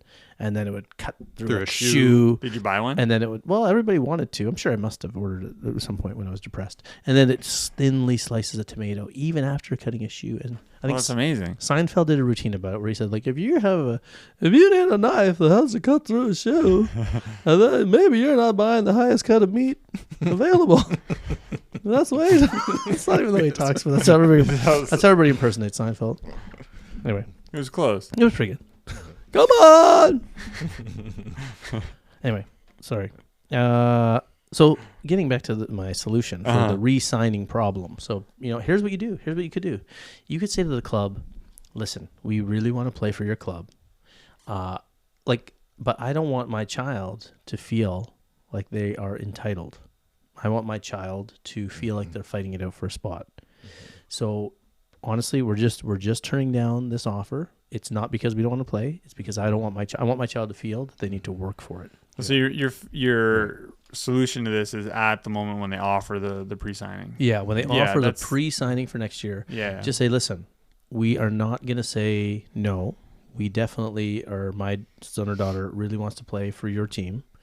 But we don't want them to feel entitled. And we want them to go through the tryouts because we are building up a child here that we want to fight for things. We want them to be, and so we see it as not a very good thing for them to accept and feel safe through tryouts. And then I would still try out for other teams, and you go to the club that has the best coach, has the best group of people. Because I'm tired of people feeling that the club will be loyal to you. The club will throw you under the bus every chance it gets. As soon as a nice, shiny new player walks in at your son or daughter's position, they will just bump your kid down or even cut your kid. So don't do this blind, I'm going to be loyal to the club so they treat me like gold. It's like those people who give their whole lives to a corporation for, they worked there for 25 years and then they just fire them or something. They don't care about you. They care about them. And they're proving that, by the way, when they offer re-signings, because that is the sign of a club that doesn't want to work hard. That is a sign of a club that is taking the easy route, securing the parents, securing the money, so they can guarantee them a certain number of teams. And if they're giving you that offer, I honestly, I know it's becoming more and more common in club circles. I don't know if every area does it, by the way. It would be interesting to see. I know in our area, it's a fairly recent phenomenon, and it's something I think that they should change. I think they should get rid of re-signings as your governing body. Yeah, I don't know if it's universal, by the way, but it is here. I don't know. Maybe, seriously, in the YouTube, in the comments, let us know if your area allows your club teams to offer returning players. I'd be fascinated to know that if anybody's still listening at this stage of the show. 0 comments. I hate hearing about this especially because we used to have guys that would drive an hour and a half or an hour and 45 minutes to come and play volleyball. Right. And that was the only club. The next closest club was it was too far. It was 3 hours or something. Right. So talking about Nick? I'm talking about Jared and his older brother, Lefty. I forget his name. Lefty, yeah. And I think. Do you remember Nick? I remember Nick. Yeah, far drive, line drive. Yeah, well, yeah. Back then, a lot of players did. Yeah, right. Because in this, that solution is great, and it'll work better. The more parents do it, the better it's going to work. But it's just crazy thinking about this pre-signing shit when there's some players who's. It's either they play at that one club and then because of there's no pre-signing, they're gonna try. They're probably doing off-season stuff and they're gonna give it their best. And then if they get on the team, then they're clearly committed. They're putting the effort in. And I feel like if you're gonna be driving an hour and a half, I don't think the parents dragging the kid out. I mean, I hope not, but I think there's some genuine interest from that kid to be on that team, right? And that's what I saw in both of them is that there was, right? So it's, I'm just sorry. I'm just saying no, it's awful. I hate seeing this it's counterproductive. It's not sporting. Yeah. It's not competitive. It's literally you can walk into a gym, be the best player there and not get offered a spot. It's nuts. Because they already have everybody signed. It's crazy. Yeah. It's like the opposite of what sports should be. It's loser behavior. So there's an idea for parents if you are. Yeah, again, and clubs are so insecure. They'll just say, "Oh, they didn't accept our offer. We're gonna offer them a spot, or they're leaving." So that's how it works. It's insecure club and insecure parent who accepts. Because if you have a great player, sounds like unionized jobs. You know what I mean? Where you can't get fired or something. Yeah. It sounds like that. Yeah, like unions are important. Eric doesn't want to get political or anything. Unions are important, but we know what you mean. The evolution of where unions end up. Yeah, there's sometimes very unions important. If you're getting screwed over at work, your union's the best thing in the world. Well, unions are important, but why was the union implemented? Right, because of horrific things. Yes. If it's working mutually, there doesn't need to be. But But the problem is people are, shitty. Yeah. Because, I don't want to get political, right? We should put that on the back of our Volleyballology shirts. Okay, so the resign thing, I'm going to have to zip through because I think... Is there going to be part 2? There might be a part 2. We really went down that social media. Unless some of this is sort of connected. So let's see. Okay, so supporters is yeah. So we talked about this, and if highlight the benefits of failure, and good, the external validation we already talked about. That you don't want your kid to be bound by external validation. Mm-hmm. Now here's a couple things that are very important. And this is something that I struggled with and I deal with. So it's interesting because Meach, you've seen me. I played beach and leagues with my daughters, and you've seen this too, Meach or Erik. And sometimes as a player, I can get with my daughters. I can be like, "Come on," playing with them. That's playing with them. Yeah. But when they're playing, like when it's in a coaching setting, or if it's in a gym when they're playing, I'm never looking at them going, "Come on," like that. Yeah. You know what I mean? Mm-hmm. It's only as a teammate, and that's where that's allowed. Well, it's more likely. And you're in player mode, and because you're close to them, right? Because if they like same with me and Meach, or you and me, we might. Oh yeah, actually, I can think of some funny moments now. We've had some bickering. The closer you are to someone, the more you bicker in life, right? Yeah. And even I found when we were doing this show and playing, we had a couple nights where we were not. I wasn't getting along. Yeah. You weren't getting along because we were doing the show and we were playing 2 nights a week. So I'm like, thank God I tore my Achilles tendon because I think it saved our friendship. I thought that was gonna. We were like a married. We were like a married threesome. Anyway, but fun. I think that was like Destiny saying, "Oh, you guys, yeah. Volleyballology could be gone if I don't tear Zuby's Achilles. He's losing his mind." That was God, by the way, saying. I think so. Yeah.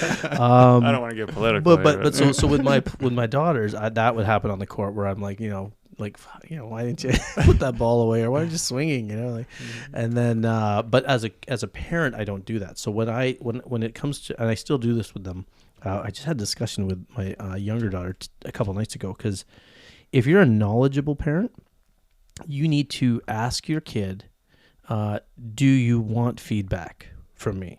Mm-hmm. Right? Like, do you want me to tell you some things I saw, or don't you?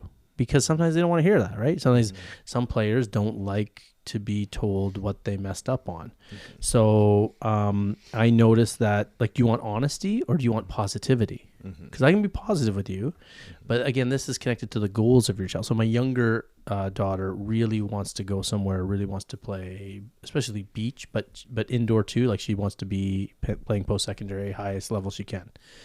So I tell her, I noticed recently when we get into the discussions of a couple things that I saw out there when she's setting or hitting, she's lately been getting defensive, right? Mm-hmm. So instead of arguing with her, I said, listen, do you, like, she says, so what she says is, it's a lot of like, yeah, I know. Right? Yeah. And so I'm like, okay, so do you want, well, we all do it. We all do it when we get defensive. So I said to her, now, I've noticed that you've been doing this. Do you want me to give you feedback? Because, like, I'm telling you what, so the coach is watching your videos, what they're going to see. I'm telling you, I'm acting like you're not my kid and you're someone applying to my team, right? Mm-hmm. I'm telling you, if you want, I would give you that information. If you don't want it, let me know, and I'll be positive, because I keep telling her, like, you played really well. Here's a couple things that, and I thought that that's what she wanted. Mm-hmm. And she said, no, I want that. I'll be better. She understood that she was getting too defensive, right? And she wasn't separating maybe dad versus advice. Because I'm always telling her I'm proud of her. You played really well. Mm-hmm. Here's a couple things that I know. It's like, one thing that she's big on right now. I don't think she won't listen to this, but she's big on swing blocking right now, right? Yeah. And so a couple times now I said to her, like, are you swing blocking because it looks better? Because there's a couple times where you're out there swing blocking, like, you're stationary and you're still pulling away from the net. Your swing blocking was created for people who were cheating on the middle and had to get outside fast, right? And had time. Yeah. Like, you can't, like, so it's like, so like she was playing. He's playing a really strong. It doesn't even work that well when you're stationary. Exactly. No, it's not designed. It's not designed for stationary blocking. You don't need to swing block, turning away from the net, doing that. When there's still a great gap. Yes. So what happened? What happened the other day? It was like, where the fuck are you? No. She was outside and they were running a little tempo for their left side. So this player's coming running a loop, very low loop. and my daughter's swinging away to do her swing block.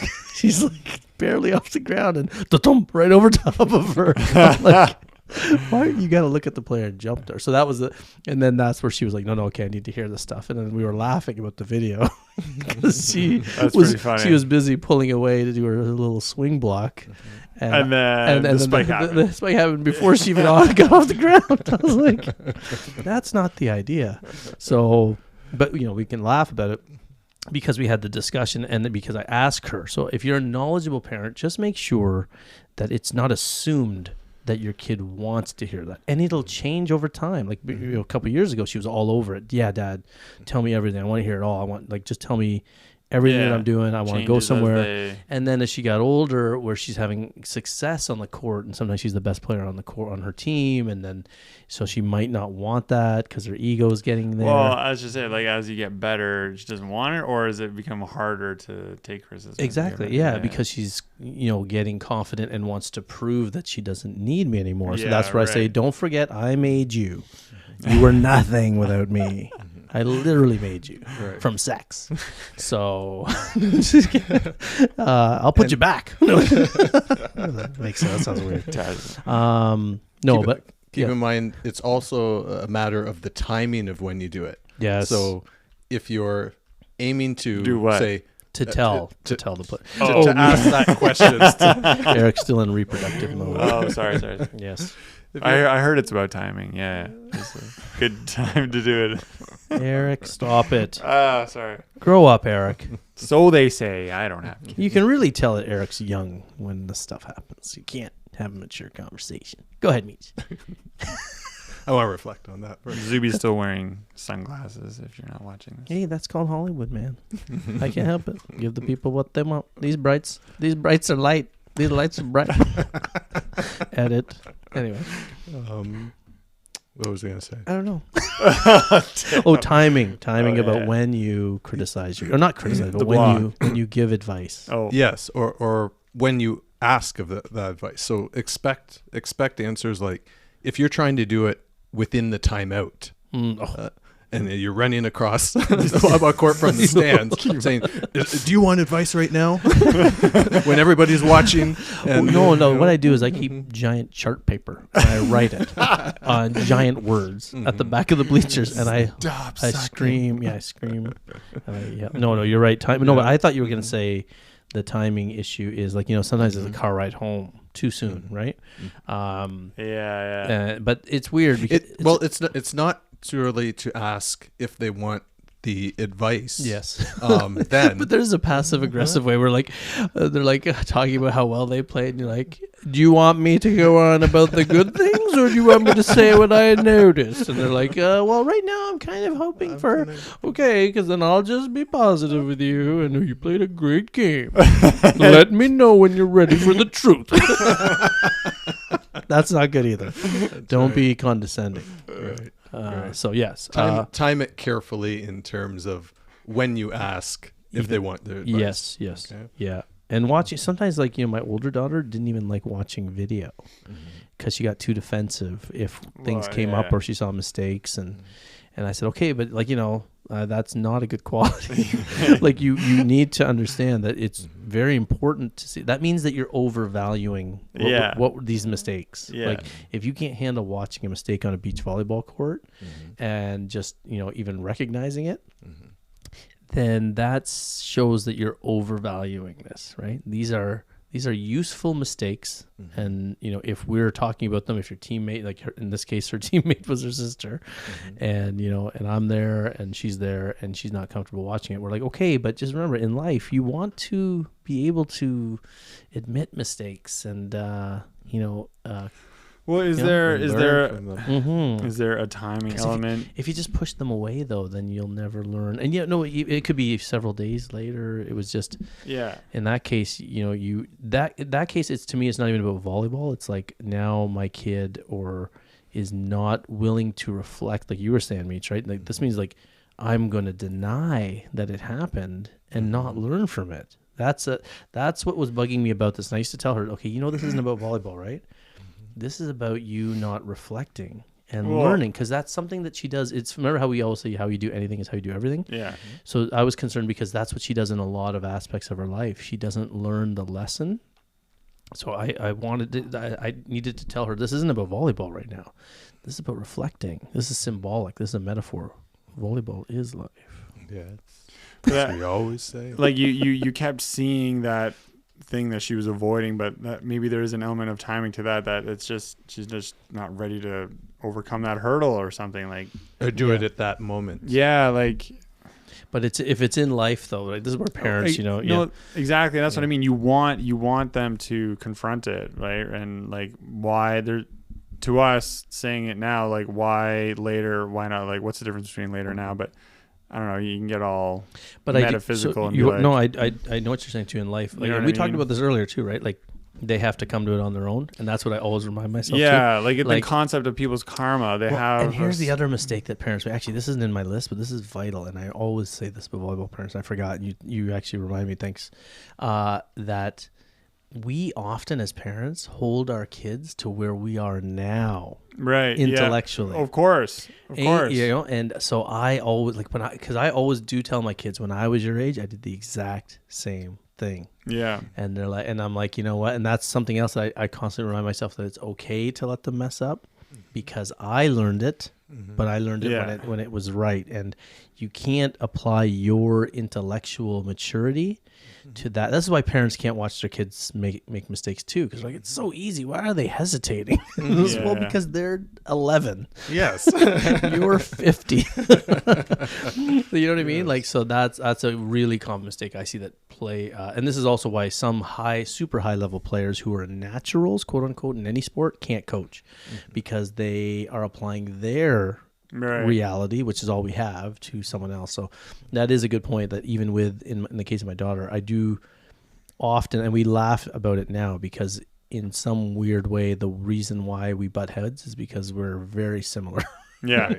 And that happens. I think every parent listening to this will relate to that. If they have a kid that's like them, that's the one they butt heads with the most.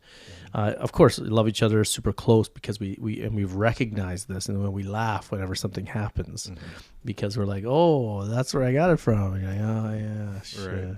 Right. The more I think that can really bring some bonding. That's a good point, because the more you can say, yeah, I did that. Look back and laugh at it. Yeah. Yes. And look back and laugh at it. You can say, oh, well, my mom or dad did that too.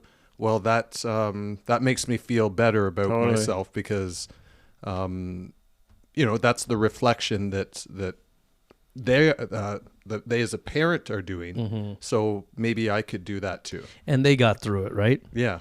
Like if your parent's an idiot, then that's bad news. But hey, I was exactly like you. Oh, great! Look at me. No, that's a great point. Yeah, they give some hope and perspective and understanding on where it comes from. There's a great line I saw recently where it says, "The older I get, the better I used to be." That talks about all those fraud coaches out there too. They're like 65 and they tell everybody they were like amazing. Or pros, but it also applies to parents sometimes who forget that they were just as. I think that's what sort of that might even be behind it, right? Like it's.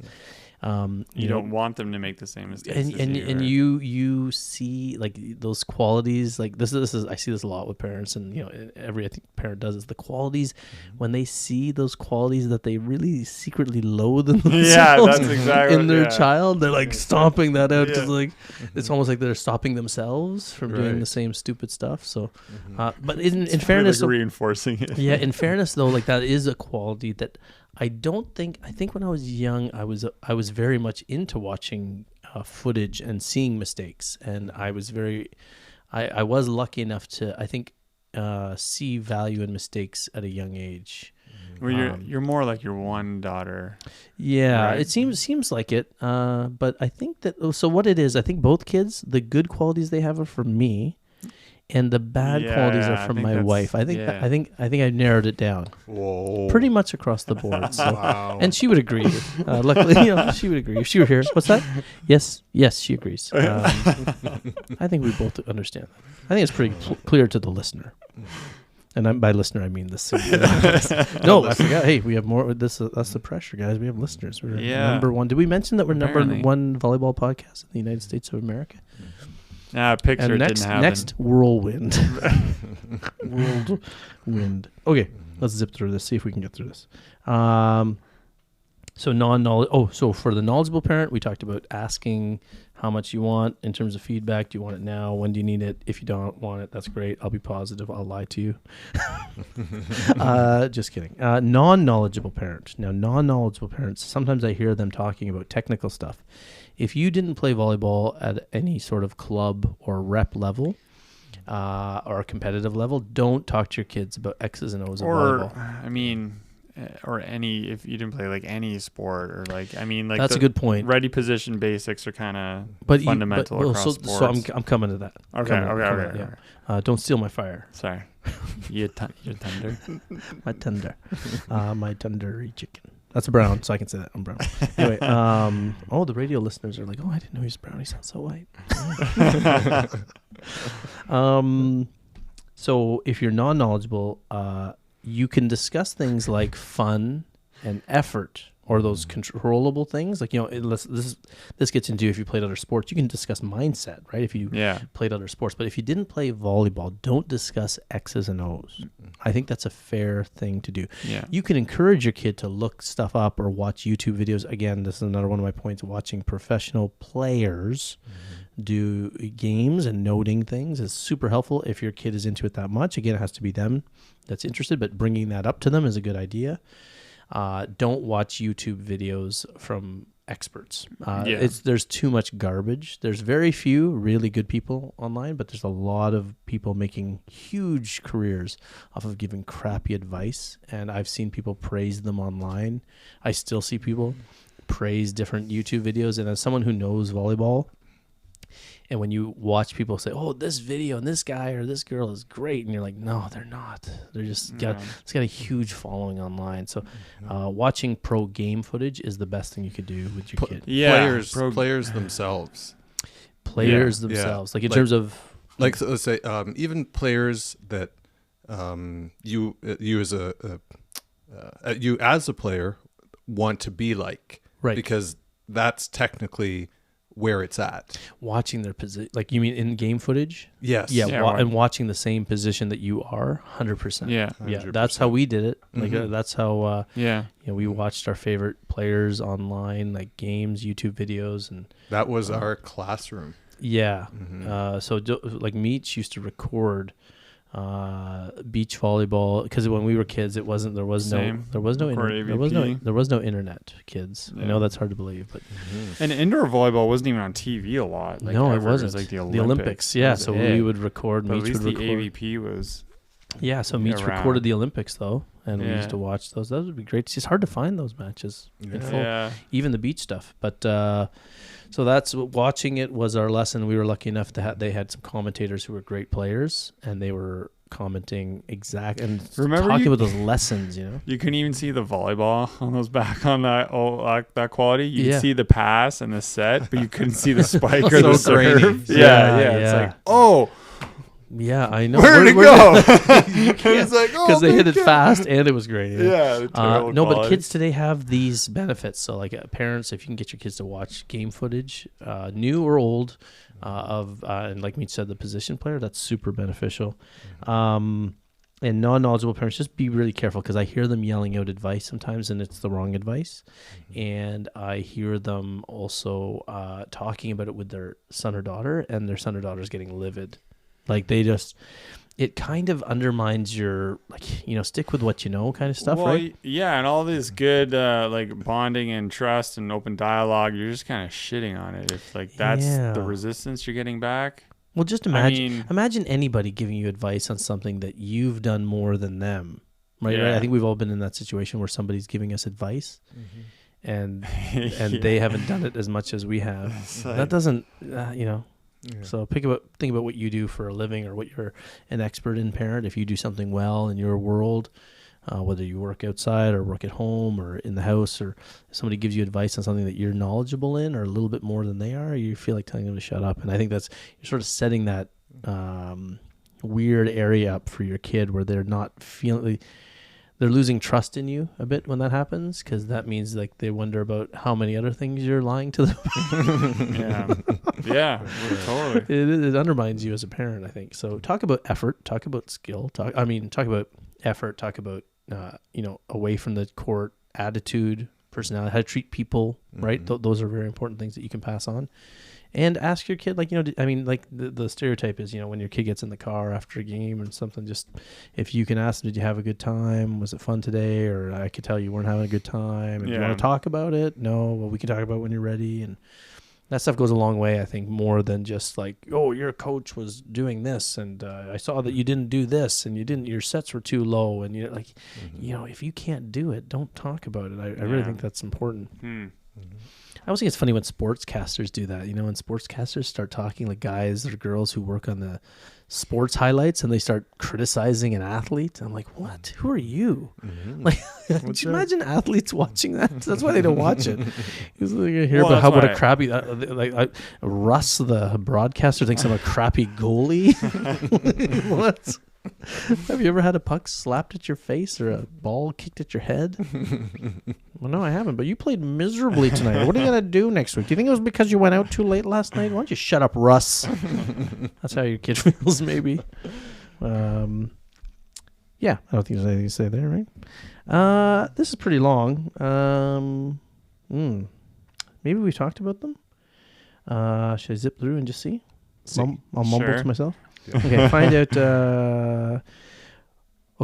Find out what your child needs after a good or bad day. We talked about that. Yep. Some players love a pep talk. Some players don't. Observe and listen. That can change over time too. Like you don't want to just keep, like Meach said, you don't want to keep going to like, oh, but we always have these talks after you play. that might change, or it might change after a given day, right? Or when they get older. How much stuff do you have? Do we need to do? Because we can probably. Should we do a whole other part 2 of this? Maybe. I just feel like maybe we've hit on it. Should I just? That's why I'm just going to take a quick peek here. Find out what your child needs. I'll say if we've done it. Okay. When there are problems with coaches, understand that you don't have to know volleyball. Oh, okay. I can just zip through these. I'll be faster. Understand that by the same token, if you don't know volleyball, just be aware that you can still, your feelings towards a bad coach or a bad team are still valid as a parent. And it's because it's based on other things. So if a coach is being a shitty person to the players, which is what I see mostly, by the way, most parents aren't upset with a coach whose X's and O's are wrong.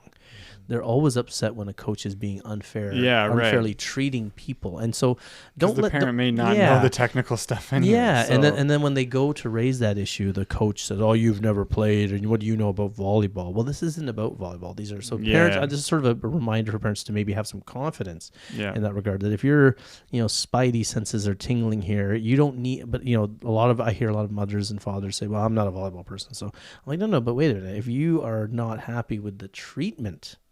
You're a person. You're a human being. You're qualified to see that. So keep that in mind, parents, that these are human issues, not volleyball issues that you might be seeing. We said stay away from technical discussions if you don't know volleyball.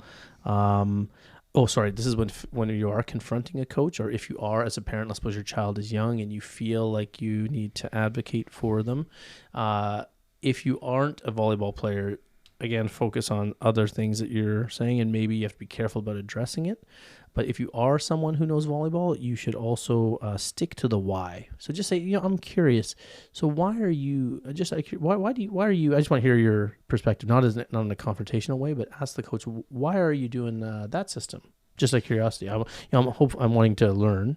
No, as the parent questioning that the end player, they would. I mean, you would only ask that if you have an understanding of it yourself, right? Yes, if you are. That's why I said if you are knowledgeable of the game, then you should phrase it with. If you're not knowledgeable, I wouldn't confront because you don't know what you're looking at, what you're seeing.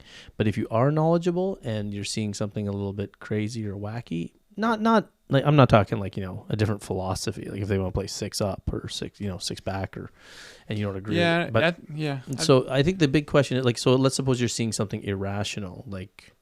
I don't know, like the whole team standing on the attack line. Well, and you may not even say you were like a setter when you played, and your kid you can ask them why they're not using six back. And it's not like you need to know the six back system that well because you were a setter. You didn't experience it a lot yourself, but it's just like six back is just standard like around the whole world. So like it's not like you have to it's not have standard, believe it or not. There are coaches that use other systems. So yeah, right. But I mean, it should it's be just standard, but it's not. And it's not like because it's six back complements high T defense. So it can only work when the other two are done. So somebody actually commented that they thought it was funny that we were talking about this on the show and maybe the bulk of our audience has no idea what we're talking about.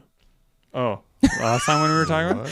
Well, we were talking about the same six back thing and the merits of it. And somebody commented how they love our show, but they thought it was funny. They started laughing because we started talking about all this stuff in one episode. And I think we made a joke about that too, but people don't know what we're talking about. So. Into a rabbit hole. Okay. But I know what you mean. That was a coach's show anyway, right? I don't think so. We have to make sure that we define some things that wouldn't be obvious if we weren't playing for. Yeah, I think actually, guys, you know what we should do? We should do 5-minute episodes before or after when we record these on the basics of volleyball. 5 minutes, boom. Positions, everything. So parents will have all those basic things that we take for granted. I think parents out there, let us know if you think that's a good idea in the comments. Let us know if you think we could possibly even do it without getting off topic. Yeah, if we can keep it 5 minutes. Yeah, good point. That would be a challenge. That's true. I know, I was thinking the same thing.